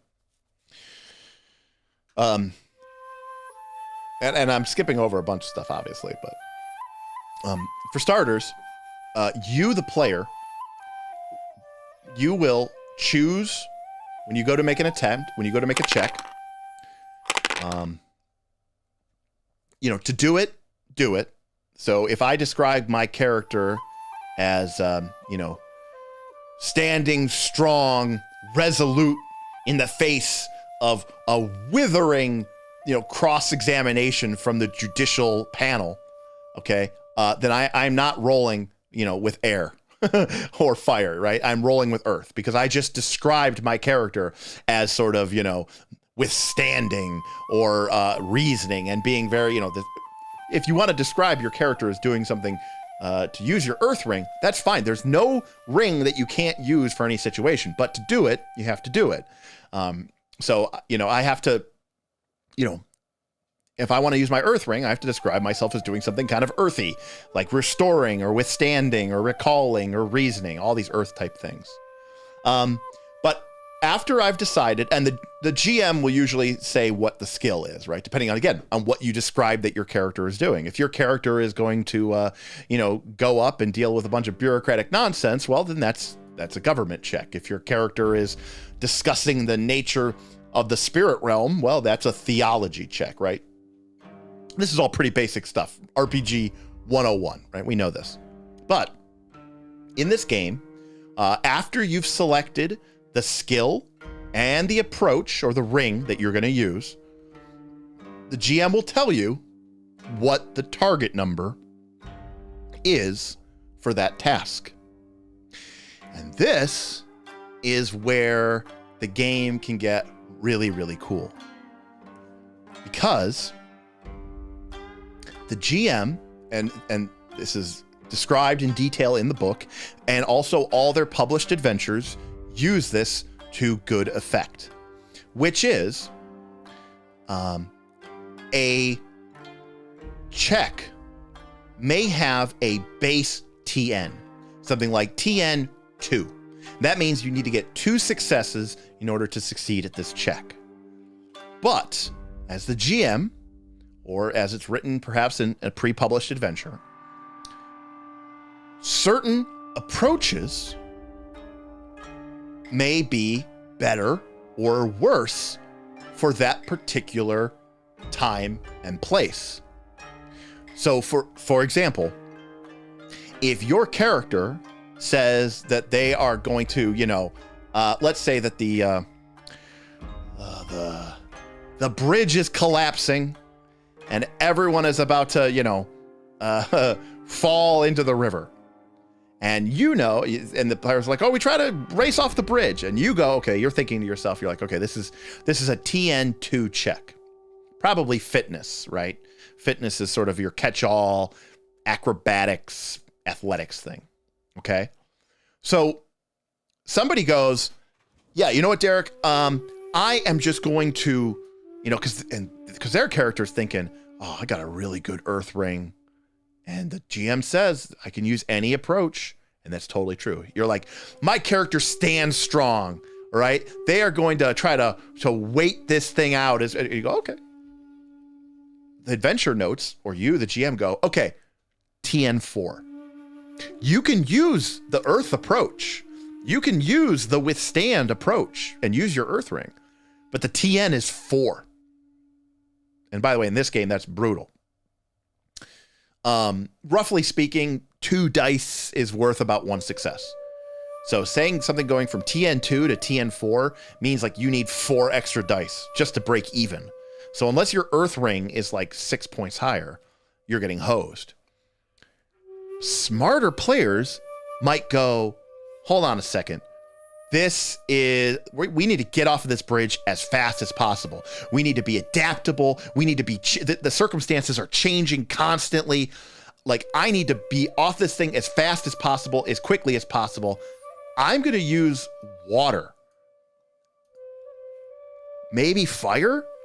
Because that seems like that would be the best approach to dealing with this particular challenge. And maybe the GM does think that that's the case. Maybe the adventure has it pre-written out that if you use water, the shift approach, the TN is only 1 or even 0. And in this way, this is how the game prevents someone with a high earth ring from just using earth for everything. Because while if your character is very good in earth-based approaches, it does make a certain amount of sense that your character is going to make a lot of earth checks. That's fine. That's why you have a good earth, and it makes a lot of sense. But the way that the game is set up, the TNs are ambiguous, and they can change based off of if this is a good idea or a bad idea. Okay? So again, if you think that a particular approach seems to make more sense and makes like it's just like that's a no-brainer, then the GM can lower the TN. Again, even all the way to 0.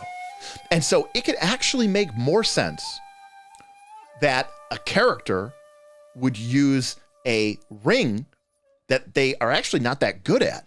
Maybe your earth is 3 or 4, but you're only, 1 or something in water, or 2.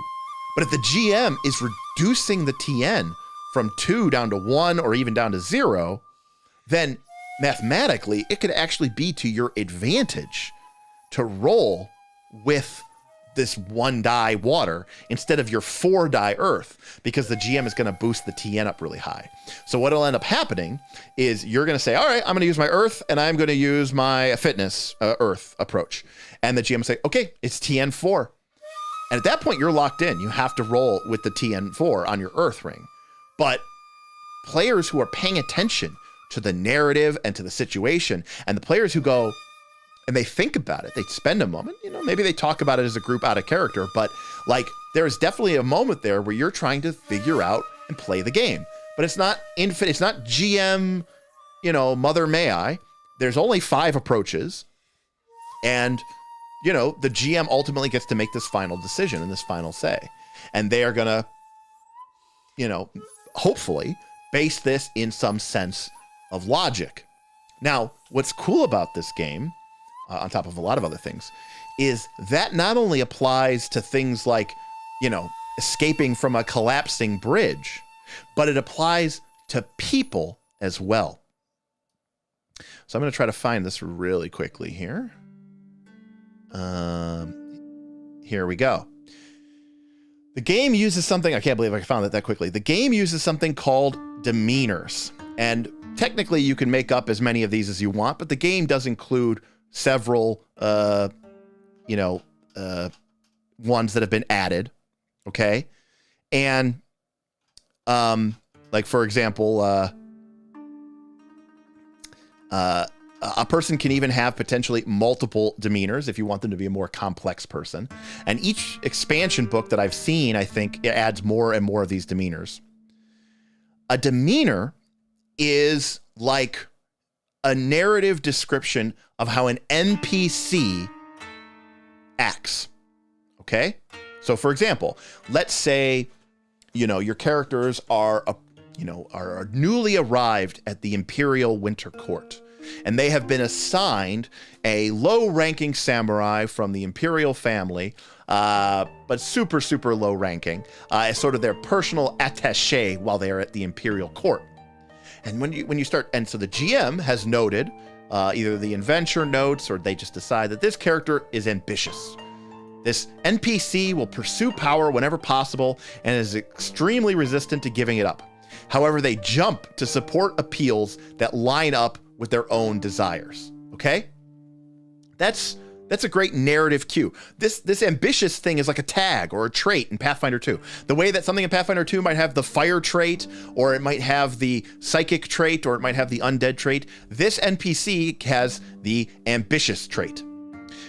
But because this character is ambitious, okay, the social skill checks to work with this person, sort of in Pathfinder 2 terms, the diplomacy DCs. But of course, in Legend of the Five Rings, there's like 7 skills that have to do with social checks. These are the TN changes to those approaches. So for example, water, we talked about this before, the water-based approach is all about being adaptable, conciliatory, right? What's good for the goose is good for the gander, right? You're like water. You're just like very loosey-goosey. You're kind of like, not a yes man, but you're kind of like, whatever you want to hear. I'm adaptable. I can work with that. Well, you can see here that this character is ambitious. They love to be told what they want to hear. They love to be told that's a great idea.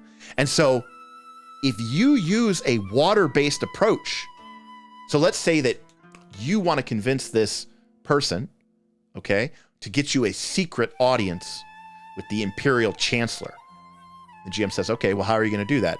And the person comes up with this approach, but they say, you know what? I've been listening to the way Derek has been playing this guy. I'm listening to the way that this character, he's role-playing. I'm not talking about funny voices here. I'm talking about the things that as a GM, I know this character is ambitious. So I have been trying to be very ambitious in my dialogue, in my actions, in my goals, in my motivations. Smart players will pick up on that. And they'll say, I think this guy's really, really ambitious. And maybe they know what this rule is, or they just apply logic. What does an ambitious person want to hear? They want to hear what's good for them. What do I get out of it? What's the angle for me? Right? What do they not want to hear? Fire is all about, this is my brand new idea. I'm the one, I'm making the big, splash.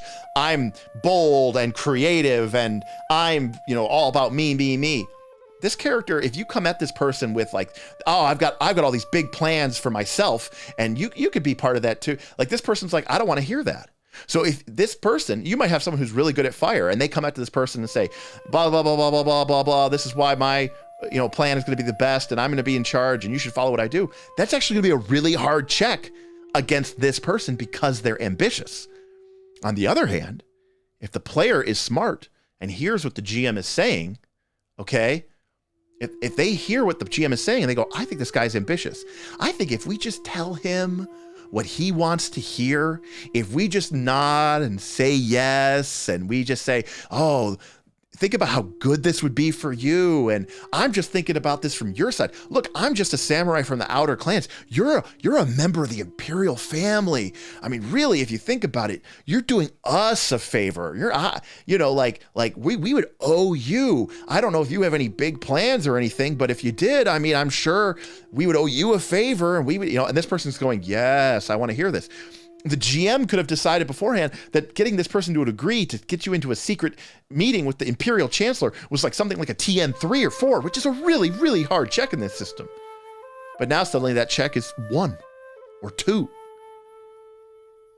This is a fantastic way of melding narrative and mechanics in a way that is brilliant and beautifully done. It's up to the GM to play and to make the characters believe and understand that this person is ambitious. And it's up for the players to listen and understand and pick up what the GM's putting down, that this character is ambitious. And then the mechanics come in, because this isn't just story time, right? We're not just doing all this role playing for, this isn't fluffy bullshit time. This is not fluffy bullshit time. The reason why this is not fluffy bullshit time is because this stuff affects DCs. This stuff affects what skill you're going to use. Yeah, my character is going to use their water ring. Okay, when they make their courtesy check to try to, be very polite to this person, to ask them if they will humbly do a favor for them, okay, using courtesy, they are going to do so using the water-based approach, right? Look, the approach for social, water, charm them, right?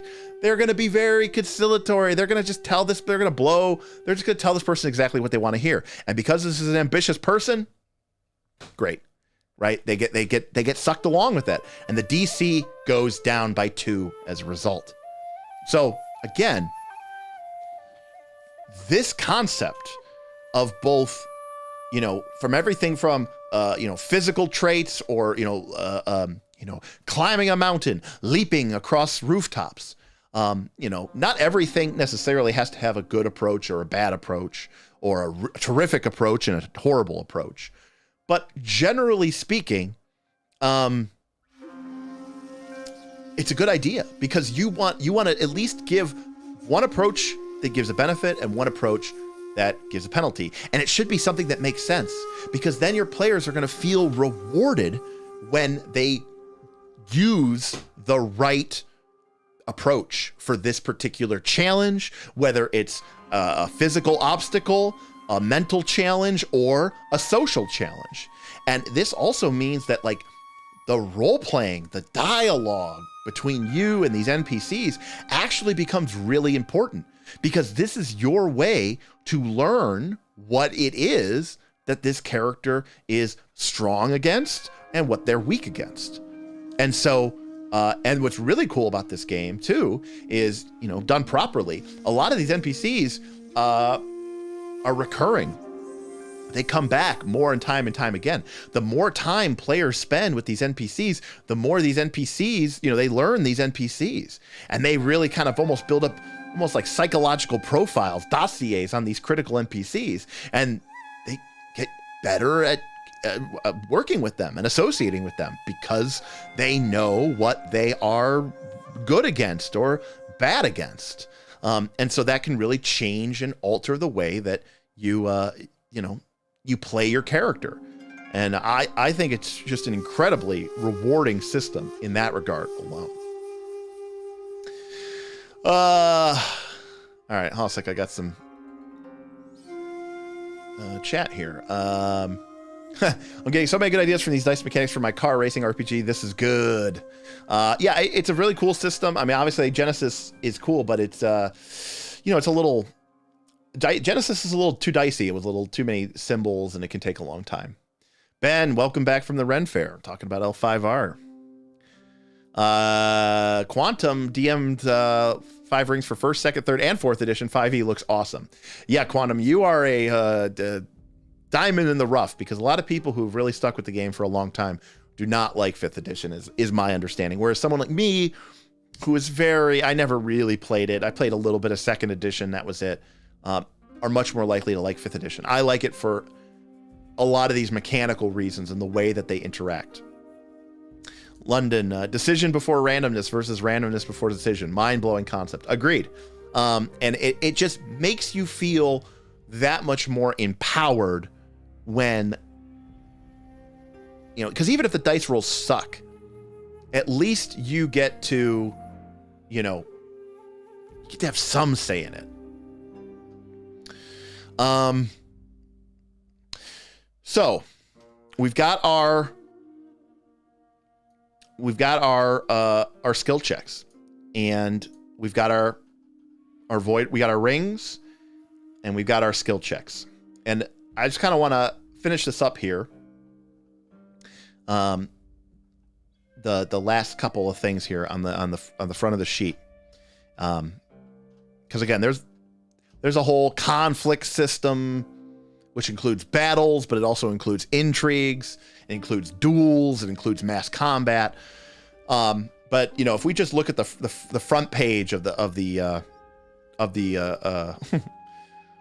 character sheet, when you build a character in Legend of the Five Rings as well, you will also acquire distinctions and adversities. Distinctions and adversities are basically, what your character is good at and what your character is bad at. The cool thing about distinctions and the cool thing about adversities is, while the game and going through it will set you up with a couple of distinctions and a couple of adversities, these aren't like feats.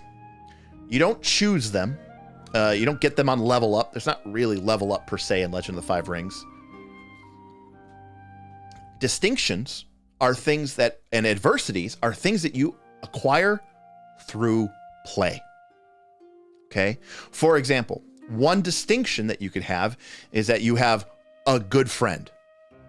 Right? That's a distinction. And what is that friend's name? Now, what does this distinction do? Well, it lets you re-roll 2 dice when you make a check, if the distinction would help you. So after you make your dice roll check, if you don't like 2 of the dice, you get to re-roll them and see if you get new results. So mechanically, it's helping you get better results. But how do you acquire that distinction? This isn't a feat that you choose when you level up. No, this is something that you get because you made a good friend in play. When we were playing Legend of the Five Rings, we were playing in sort of like a tournament, to decide who was the best, sort of like the Junior Olympics of Samurai, and the player characters were all, participants. And there was this one female samurai who was sort of like the heir apparent, the sort of the best of the best, and likely to be the presumed winner. And hey, Scratch Paper Games. Let me just finish my thought there, buddy. I'll get right back to you. Thank you for the tip, though.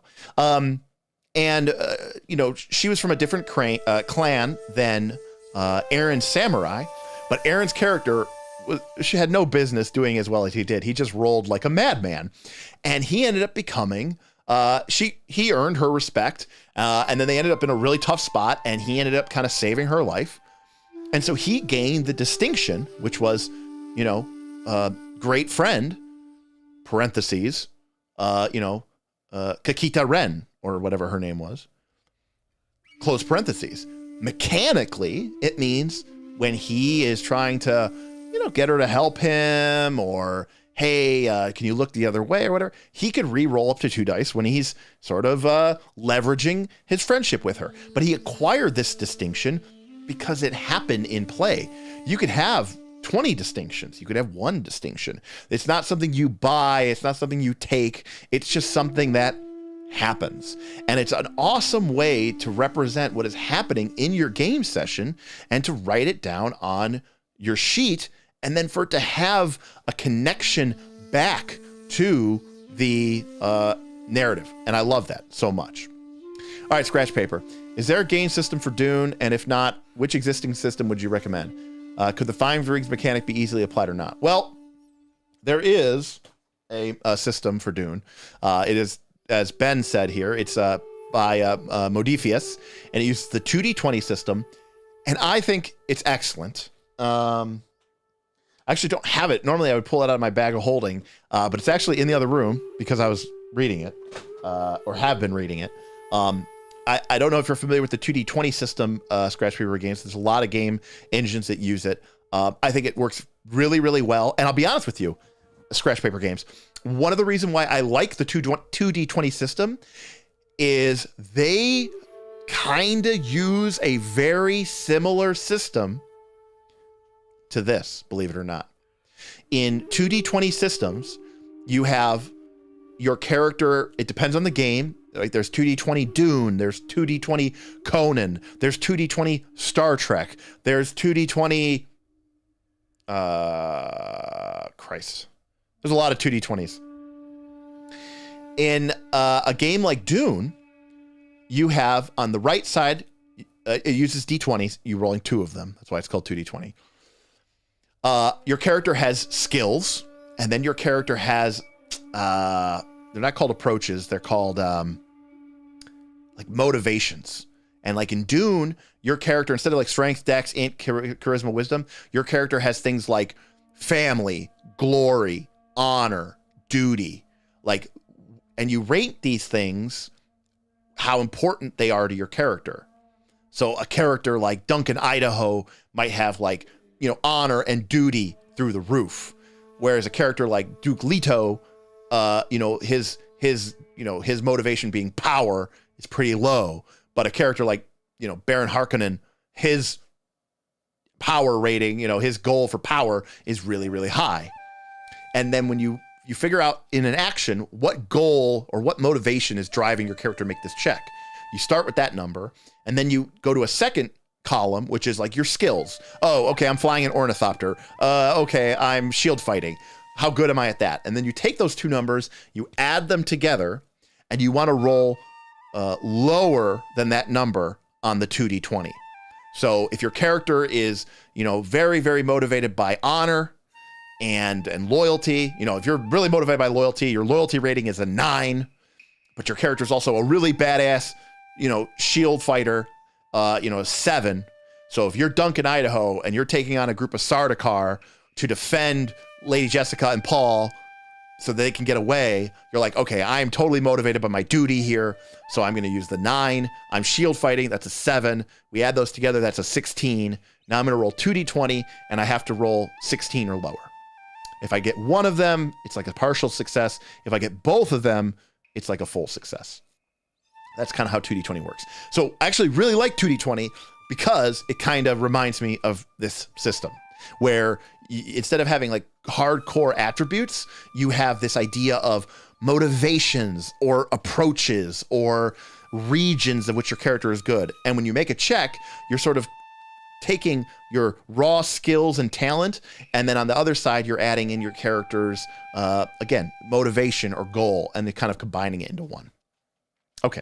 Thank you for that, by the way, for the super chat. So distinctions and adversities are great ways to record what has happened to your character over the course of a campaign, but you're not just writing this down like some meaningless nonsense. You know, like, oh, my character is friend to the elves. What does that mean? Well, in this game, that means something. And you can acquire this at any time, whenever it feels, you know, the GM gets to make the decision. But, you know, I don't think you're outside of your, you know, line to say, hey, you know, and also too, all distinctions are kind of the same. You get to re-roll 2 dice. So the book even says, hey, this is a list of like 40 distinctions, but make up your own. Figure out what this distinction means. When or where would it apply? And if it does, you get to re-roll up to 2 dice when you make that check. It's awesome. It's simple.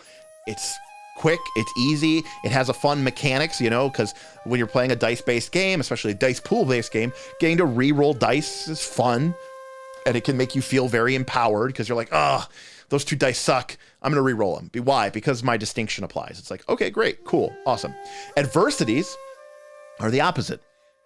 Adversities, the GM can makes you re-roll successes, and potentially, you know, they could turn out to be successes again, but they turn into failures. But the cool thing about it is, I'm zooming in here, it says you get to re-roll 2 dice containing success symbols when an adversity hinders on your check. If you fail that check, you gain a void point. A void point is like this game's version of a hero point.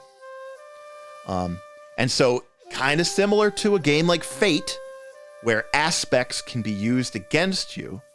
If your character has an adversity and that adversity comes up and causes you to have to re-roll some dice and now you fail because of that adversity, yes, you failed, and that sucks. But you gain a void point. You gain like a hero point. So it's one of those situations where, yes, your character is being narratively fucked with, but you get a void point. You get like a hero point, like a cool point, and that makes it feel a lot better. Like, there might be situations where, as a player, you want void point. So you might be looking for a situation to make a check where your adversity applies. Now, in the narrative sense, yes, you're walking your character into kind of a failure, right? But it's one of those things where it's like, sometimes in narratives, characters don't always just make checks that they're good at. Characters are flawed. Characters make mistakes. Characters make bad decisions. Player characters very rarely do. Sometimes the players make bad choices because they themselves are idiots, but like very rarely do people ever play their characters as being flawed or having problems. Because in a game like Pathfinder or a game like D&D, setting yourself up for failure is just stupid. The game punishes you with death. If you fail a check, you get nothing, right? There's no benefit in a game like Pathfinder or D&D for failing. Whereas in this game, I could be in a situation where my adversity might apply, and I go to myself, I go, I'm going to make a check. I'm going to deliberately make this check using my adversity. I'm almost going for a failure here because I'm going to have to re-roll these success symbols. I'm hoping that I fail. If I fail, I gain a void point. The story becomes really cool. And if I failed because I didn't get enough success symbols, remember what I said before, if I failed because I didn't get enough success symbols, well, then that probably means I got a bunch of opportunity symbols. And so what ends up happening is this cool narrative moment where my character does something that they're not necessarily good at, but it ends up becoming, and fails, but it ends up becoming this awesome character moment and this awesome cool beat in our story that we're collaboratively building as we're going through it, because my character is bad at this. My character suffers from this problem, and it came up and it meant something, and my character gained a void point, and I'll be able to use that later on to be cooler. But I also generated a bunch of opportunities, and now I'm going to be able to use those to create some sort of cool new narrative moment in the story. And that's what makes that so cool. The last thing I want to talk about here, kind of as a juxtaposition to distinctions and adversities, are your character's passions and anxieties. This is like role-playing fluff bullshit 101 stuff, right? What is your character passionate about? What does your character like to do? What does your character enjoy? Vice versa, what is your character very anxious about? What bothers them? What upsets them? Well, in this game, passions and anxieties can cure your strife, or they can generate strife. We talked about before strife as being this total. I don't even know where it is. It's right here, actually. Here it is, strife. Your strife is right here. Your strife is a value that represents how upset or how, emotionally compromised your character is. Well, in this game, if your character has passions and anxieties and they figure out ways for those things to come up, then your character can acquire or remove that strife. So if my character he's very passionate about making ikebana, which is decorative flower arrangement. It's a very zen thing for them. She likes to, very carefully select the flowers and, is very deliberate and delicate. Maybe, maybe your old monk likes to, do sand painting and likes to build sand gardens, in the monastery or whatever, what have you. These are moments in the story where your character is rewarded mechanically for having these cool character building moments. And instead of being, and like, you don't have to deep go into it hardcore, but like, it's just a cool beat in a story moment. The characters arrive at, the castle, that they've been traveling for many, weeks. And, everyone's like, trying to, shake the dust from the road and get something to eat or whatever like that. And the one character goes, I am going to go, to the gardens or whatever in this temple, this castle. And I'm going to paint. I'm going to landscape paint.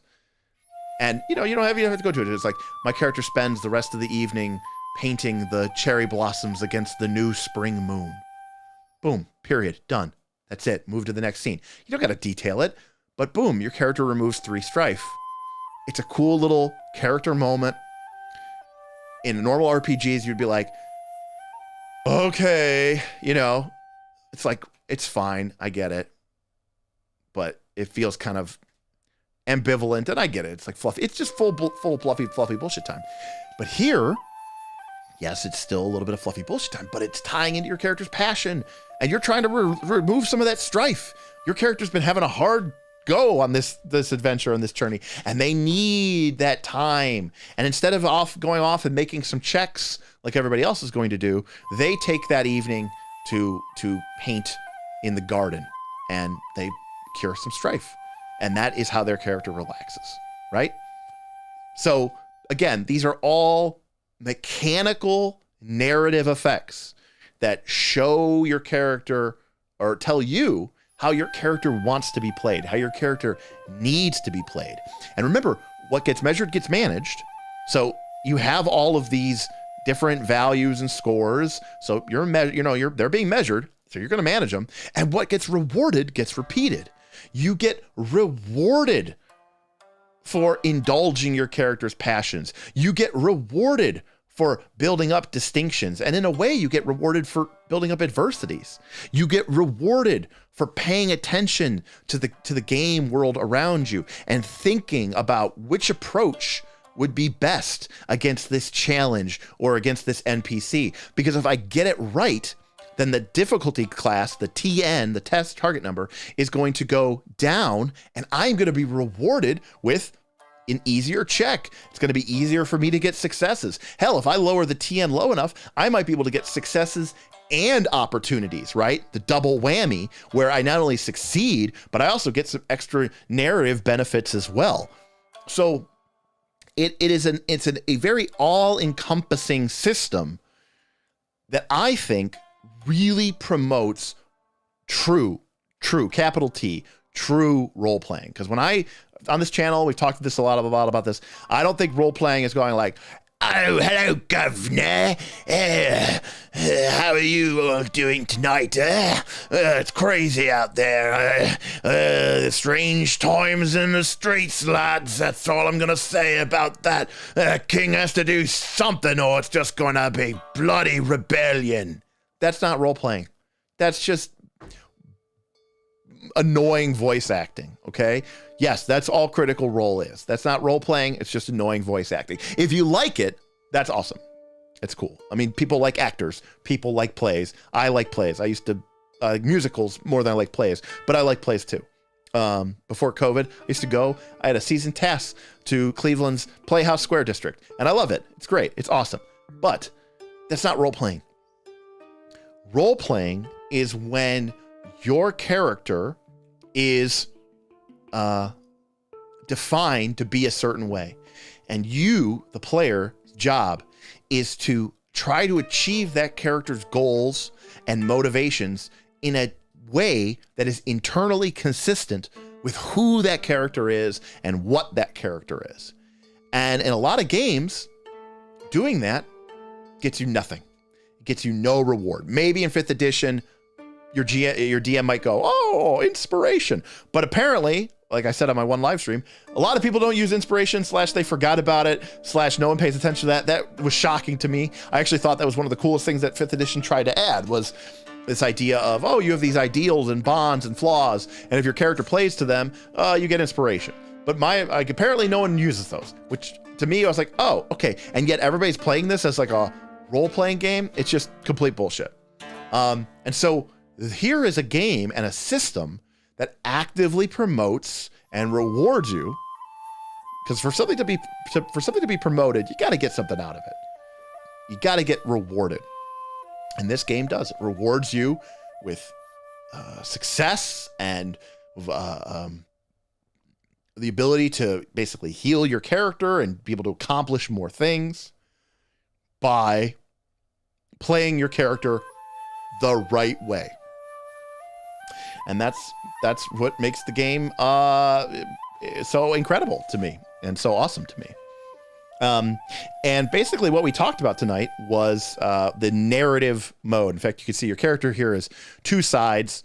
The first side is the character's narrative side. There's 2 main types of scenes in Legend of the Five Rings.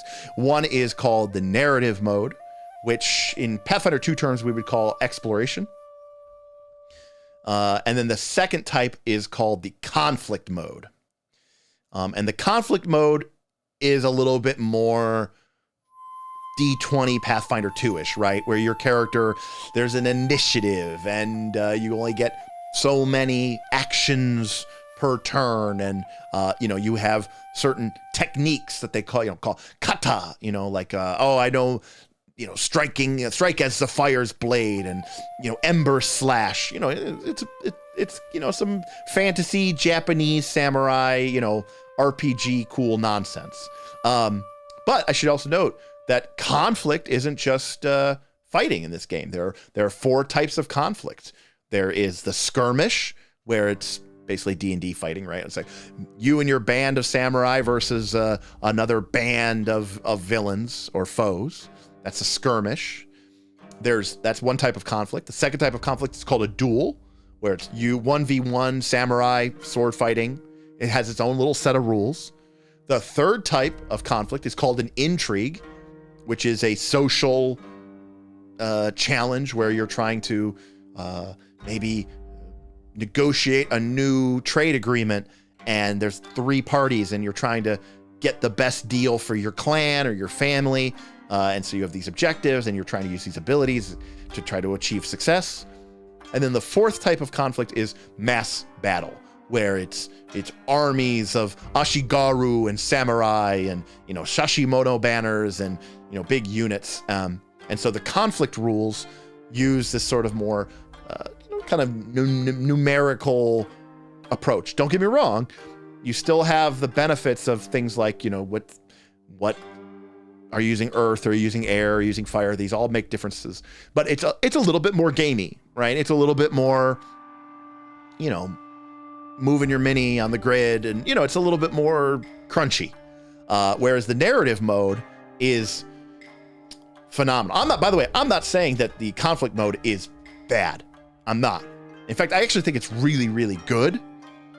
I just love the narrative mode of this game so much that when a conflict breaks out, even though it's a cool set of rules, I'm like disappointed just because I think the narrative mechanics are so cool. Can you imagine playing a game of Pathfinder 2 and being like, oh man, I just want to be back in exploration mode. I just love the way exploration mode works. I love the way that the checks work and the way that like your character is like developing and growing and building these distinctions and triggering their passions and using their approaches to gain successes with these opportunities that you can then use to create new narrative truths or new opportunities for your character to explore.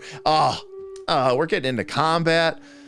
Okay. I mean, it's, combat's cool. Like my character's a fighter. He's got some really cool powers and feats, but Man, I love that exploration mode. Well, that's how I feel about Legend of the Five Rings. I love the narrative mode.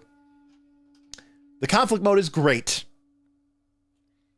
But, you know, it's just like conflict mode in another game where it takes a long time. It could take a long time. It could be, you know, 5, 10, 15 minutes sometimes before you get another turn, depending on how proficient everybody is and how big your group is. So it has all of the pros and the cons of like a turn-based initiative game, like you would say before. But going back to that, by the way, you know, speaking of those conflicts, you know, in the game, there are, you know, these, your samurai belongs to these different schools, which, you know, sort of train you to become the samurai that you know, are going to be.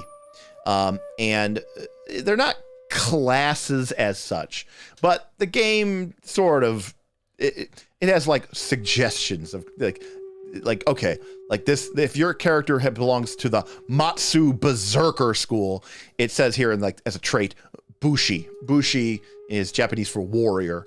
So this is sort of a warrior focused sort of school, whereas this school here, the Ahsoka Lore Master School, is a courtier school. So courtiers are politics, and Rokugan and Legend of the Five Rings is a game where fighting with swords is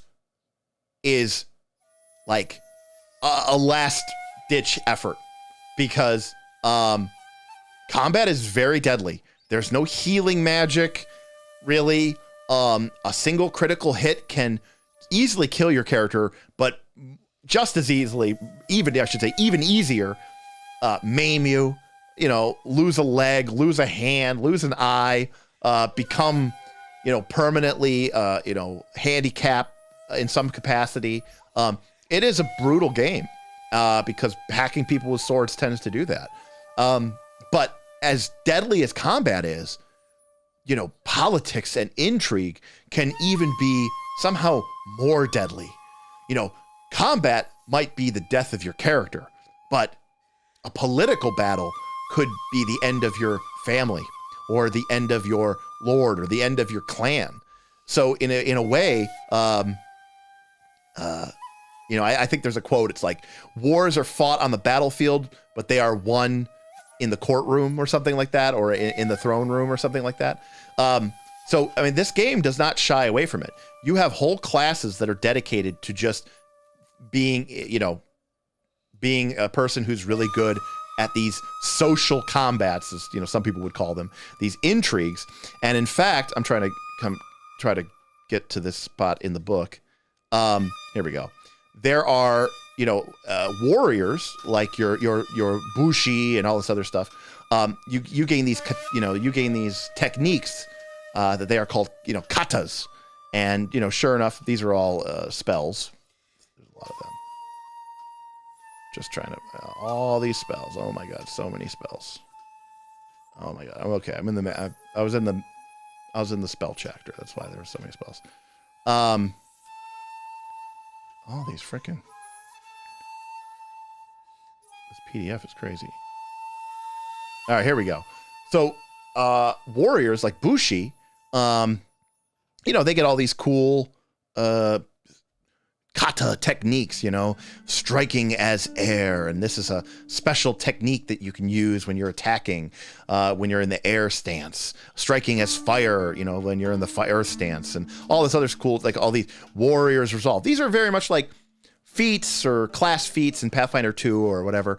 But here's the thing that's really cool about it. Oh yeah, you know, the coiling serpent style, the Iaijutsu cut, rising blade. Also, all these really cool, you know, fighter type feats. You know, here's ones for, you know, attacking with a bow or whatever like that.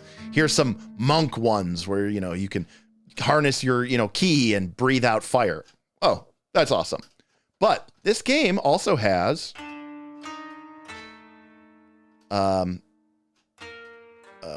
techniques for social combat. Like, this is not something that they have just completely ignored in the game. They have so many spells. Wow, it's crazy. Here we go.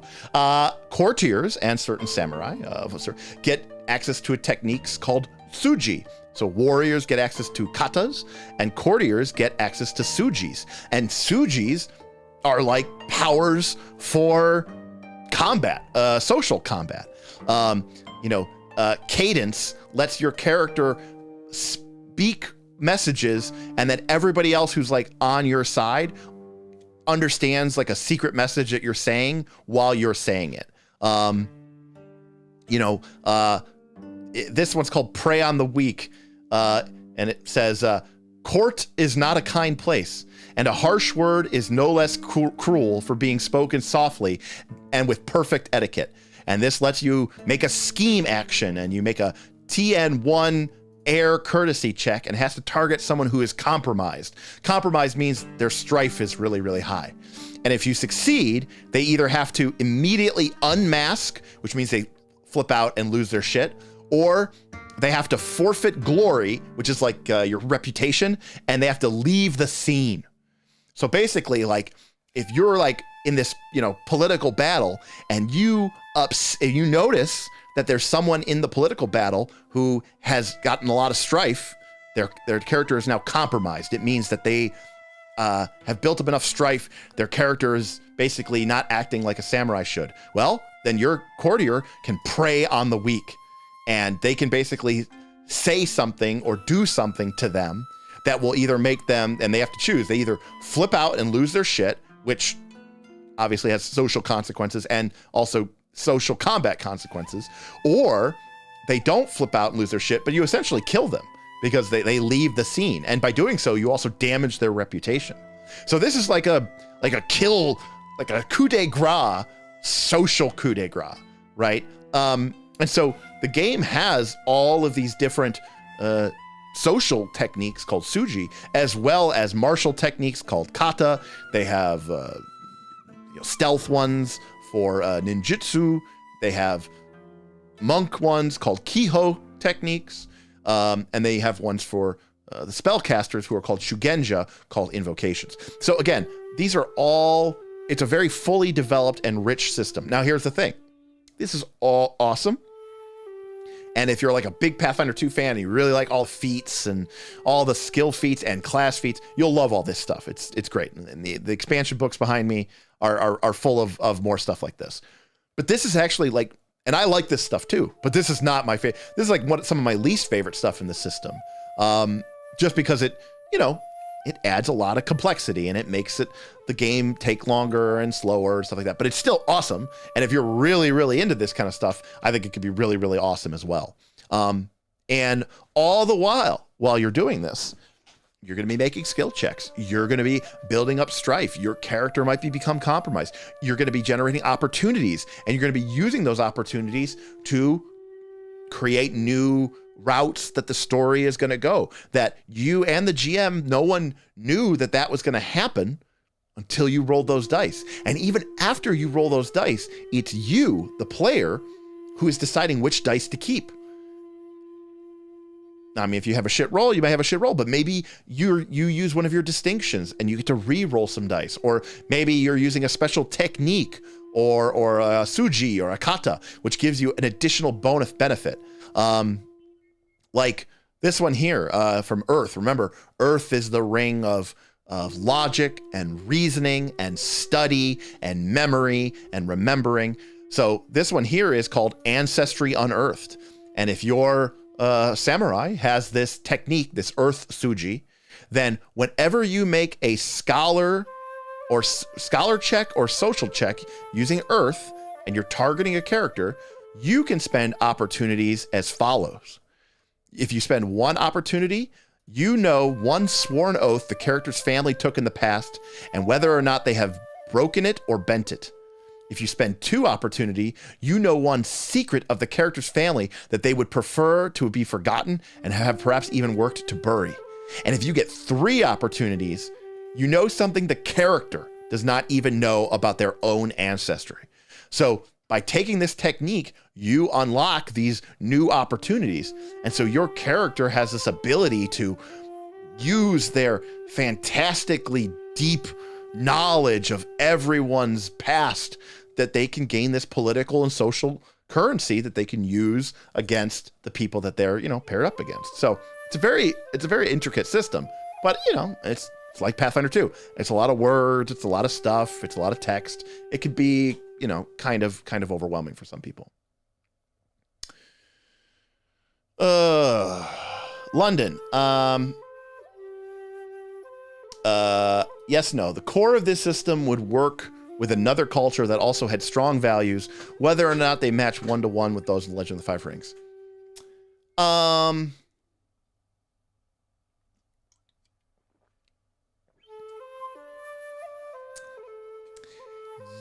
Yeah, yes. I don't know. In my mind, I see this game as sort of operating. It's actually kind of funny. The game talks about how Rokugani society is supported by a triangle, and it's a horrible triangle. But you have the samurai, who ostensibly are at the top of the pyramid, but it's a triangle, so you can look at it. So, like, this is the empire. So the samurai are those who serve, but really they're like the noble caste. But even though samurai means, it means those who serve. But it's like, well, they're also the nobility. But you have the samurai, you have the priests, those who pray, and then you have the peasants, those who work. So samurai, peasants, and priests are sort of the 3 points of the triangle that support the empire and the imperial system, with the samurai kind of on top, but the peasants and the priests, being vital parts of this system as well. For me, the core struggle of a character in this game is also a triangle. And on one point, or one pillar, you have your character's duty, which in this game is called your giri. And this is your character's sworn duty. This is, as a samurai, your job is to fulfill your lord's command. And so your lord will give you a command, You will go to the imperial capital, Otosan Uchi, and there you will find a way to secure 1,000 imperial men-at-arms for our defense against the Shadowlands. Cool. That's my character's duty.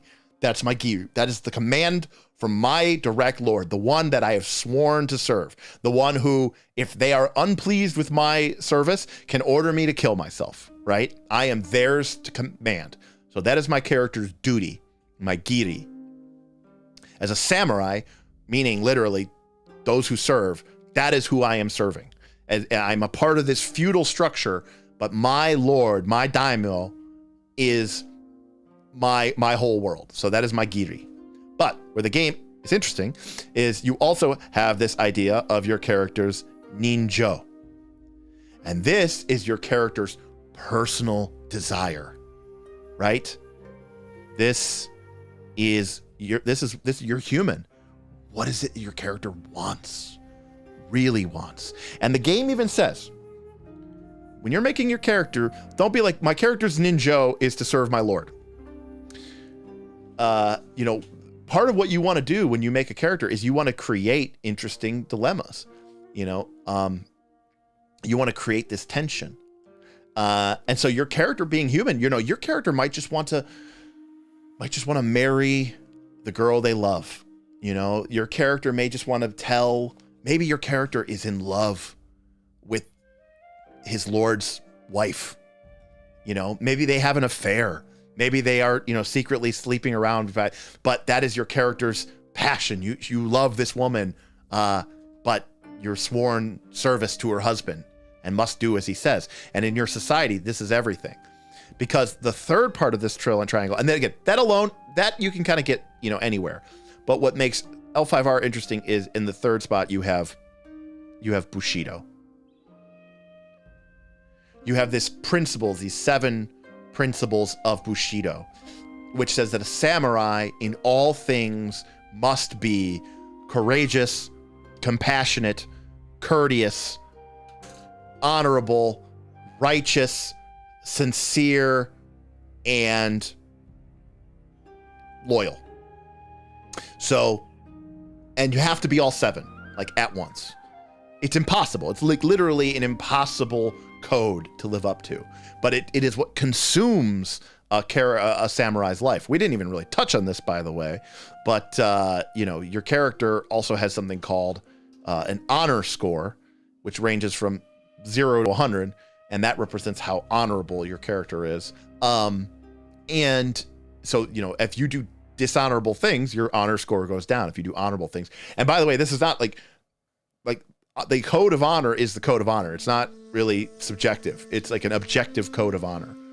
And so this triangle between your character's giri, their ninjo, and their pursuit of Bushido all creates this horrible tension, because it is so rare that all 3 of these things would ever be in alignment. Like, you might even be in a weird situation where like your giri and your ninjo somehow align, but then it's probably gonna be against Bushido and the precepts of honor. Honor and your duty to your lord might line up perfectly, but it's exactly against your heart's desire. It's exactly against your character's personal desire.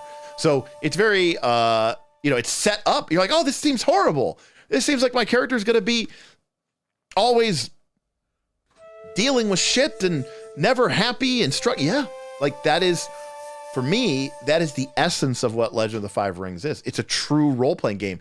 It is emulating for you, the player, through the mechanics of a game, what it was like in real Japan, but heightened to a very, extravagant degree in a fantasy setting, to deal with these larger than life characters who have these incredible tasks and duties upon them, while at the same time, just being ordinary mortal men and women who have, the same flaws and desires that we all do. So could it work? Yeah, maybe. But I think the problem with, things like you were saying here about other systems, colonial America dueling with pistols and all this other stuff, is part of the reason why this idea works for this sort of fantasy exaggerated version of Japan, is because of things like this rigid structure. So I would say, that a feudal system might be more probably appropriate. Like you could, could you use something like this in Game of Thrones type world, right? Where you have a lord who you are sworn to, that, you serve, but you also have your personal desires. Yes. And in Game of Thrones, you have honorable characters like Ned Stark, and you have dishonorable characters like everybody else. But like honor is almost kind of mocked and made fun of in Game of Thrones and in Westeros. It doesn't really necessarily provide you with any sort of advantage. Whereas in Legend of the Five Rings, Bushido, the precepts of honor, were literally the commandments from the gods of how a warrior should acquit themselves. And so it is like a divine mandate from a very real and existing, structure of heaven and hell and punishment that these characters feel, compelled to follow. So I think you very least need a feudal system or some sort of feudal structure. I think that would probably make a big difference.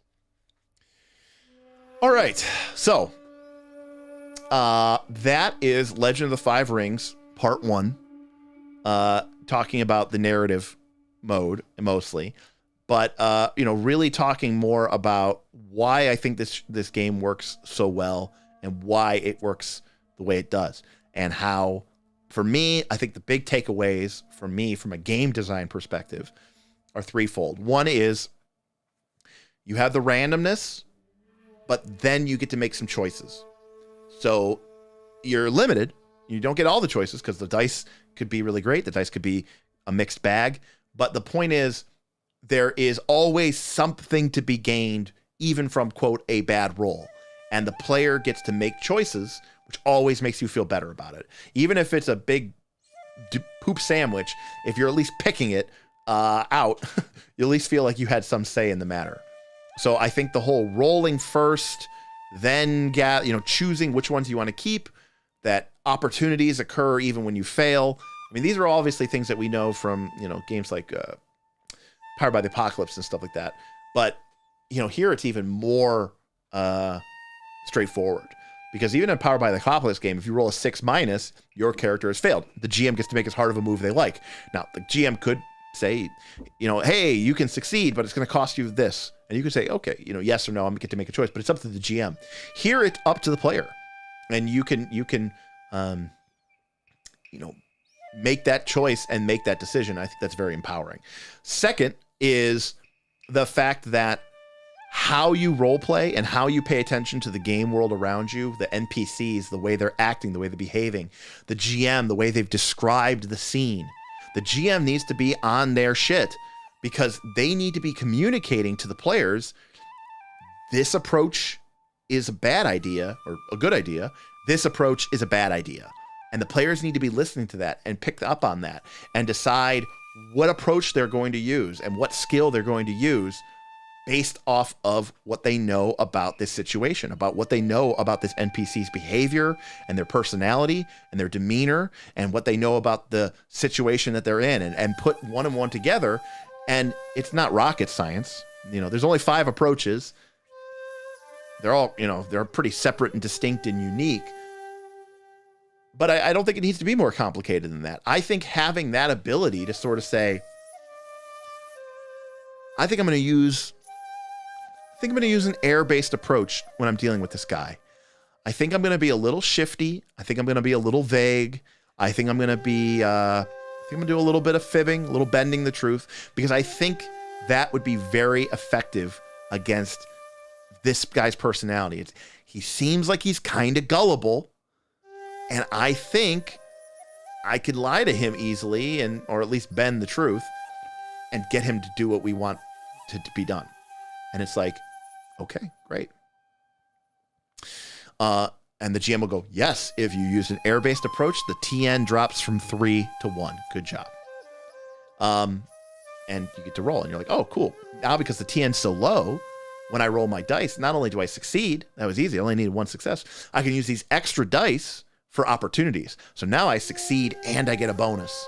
So I get the best of both worlds because I paid attention and because I used an approach that's going to work on this guy. I think that's awesome. I think it's amazing. I think it's so much fun. And I know that we had a lot of fun playing it. I know that my players had a lot of fun. It was like each encounter, each skill check, each NPC was kind of like a puzzle that they had to figure out. And I really enjoyed it, and I think they did as well. So, in fact, I know they did. So, all right. Well, that's going to do it for us here on Sunday night. If you're a member of the Patreon, thank you for your support. If you're not a member of the Patreon, check us out. Patreon.com/Knights of Last Call. There's a link in the description below, as well as on our YouTube channel. Subscribe, like, all the jazz that if you found this interesting. The Sunday night system super secret series, may continue. There's a lot of games, and again, we talked about this at the beginning of the show. But, Tuesdays and Thursdays are our big live streams. We rely on those to get a lot of money and cash and bring in a lot of eyes. Pathfinder 2, or maybe even talking about 1D&D, that's going to do that for us. But this Sunday, I'd love to do at least do at least 2 of these a month, where we could spend a couple of hours really going into systems and really going into details, because I get a lot of questions about these on the Discord, which is part of our Patreon benefit. And if you are a member of the Patreon, go to channel stuff. Let me know what are some specific systems that you want to see broken down. What are some ideas that you want me to sort of go into detail about these other systems? Because honestly, this is like a free roll. This is a bonus. If we had 10 people in here we got $65 in tips. We also picked up $10 or $15 in super chats. And so this is so beyond what I was even hoping for or expecting to get. I would have been totally fine tonight with 0. So, thank you to Steven and Rivo Grimm and Scratch Paper Games, and I might be forgetting somebody else. Dan Fortin for your guys' tips and supports tonight. Philip Bush for renewing for 5 months on his adventure membership. Amazing, incredible, awesome. Love that you guys supported us here. Hold a sec. So yeah, I just want to say that everybody did a great job and coming out to support us. But honestly, this is more about just for me. Like, I want to talk about these games. I talk about them a lot on the show, and I want to make sure that you all have a better appreciation for them.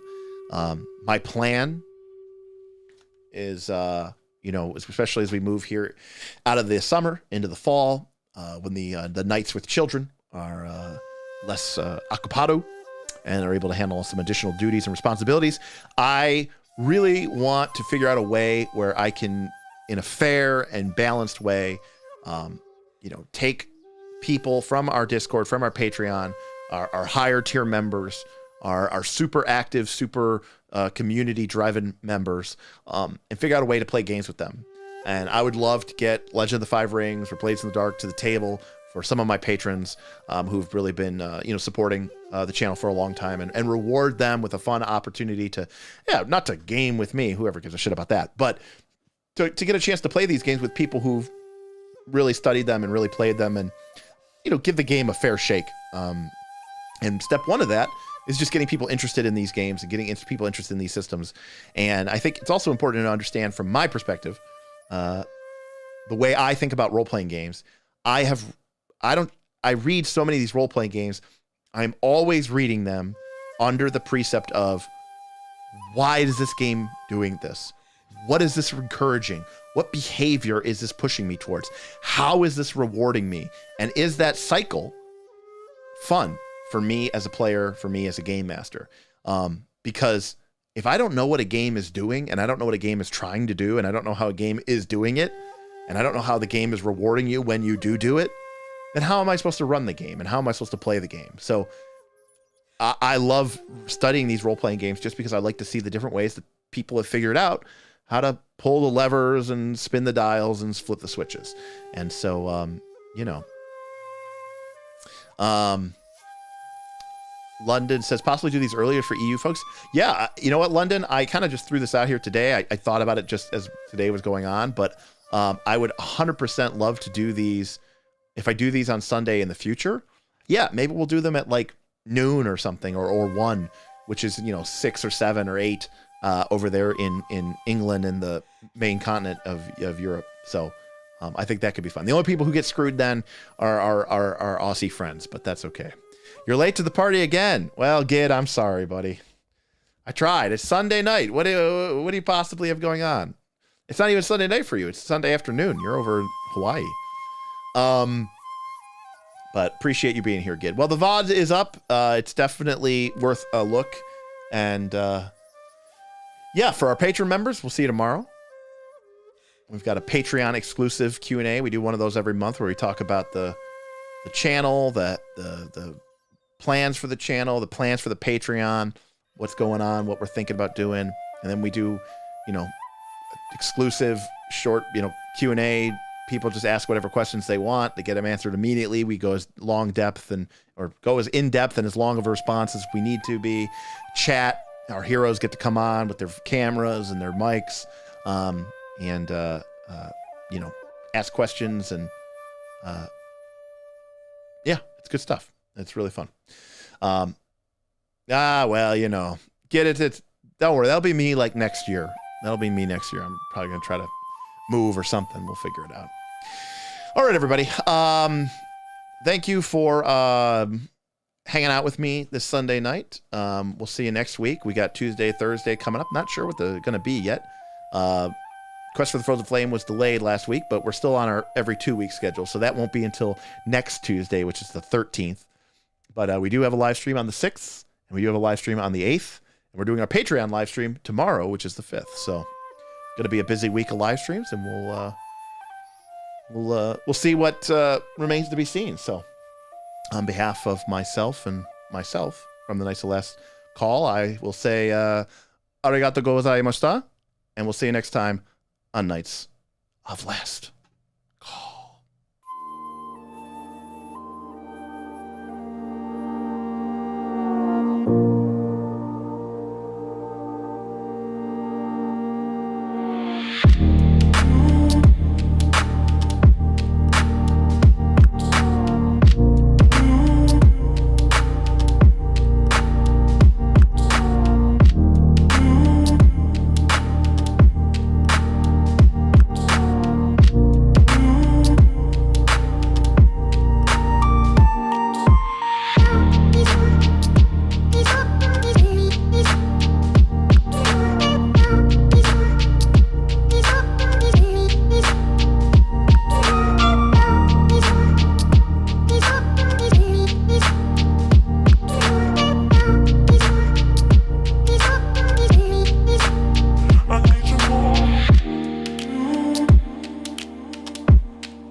Thank you.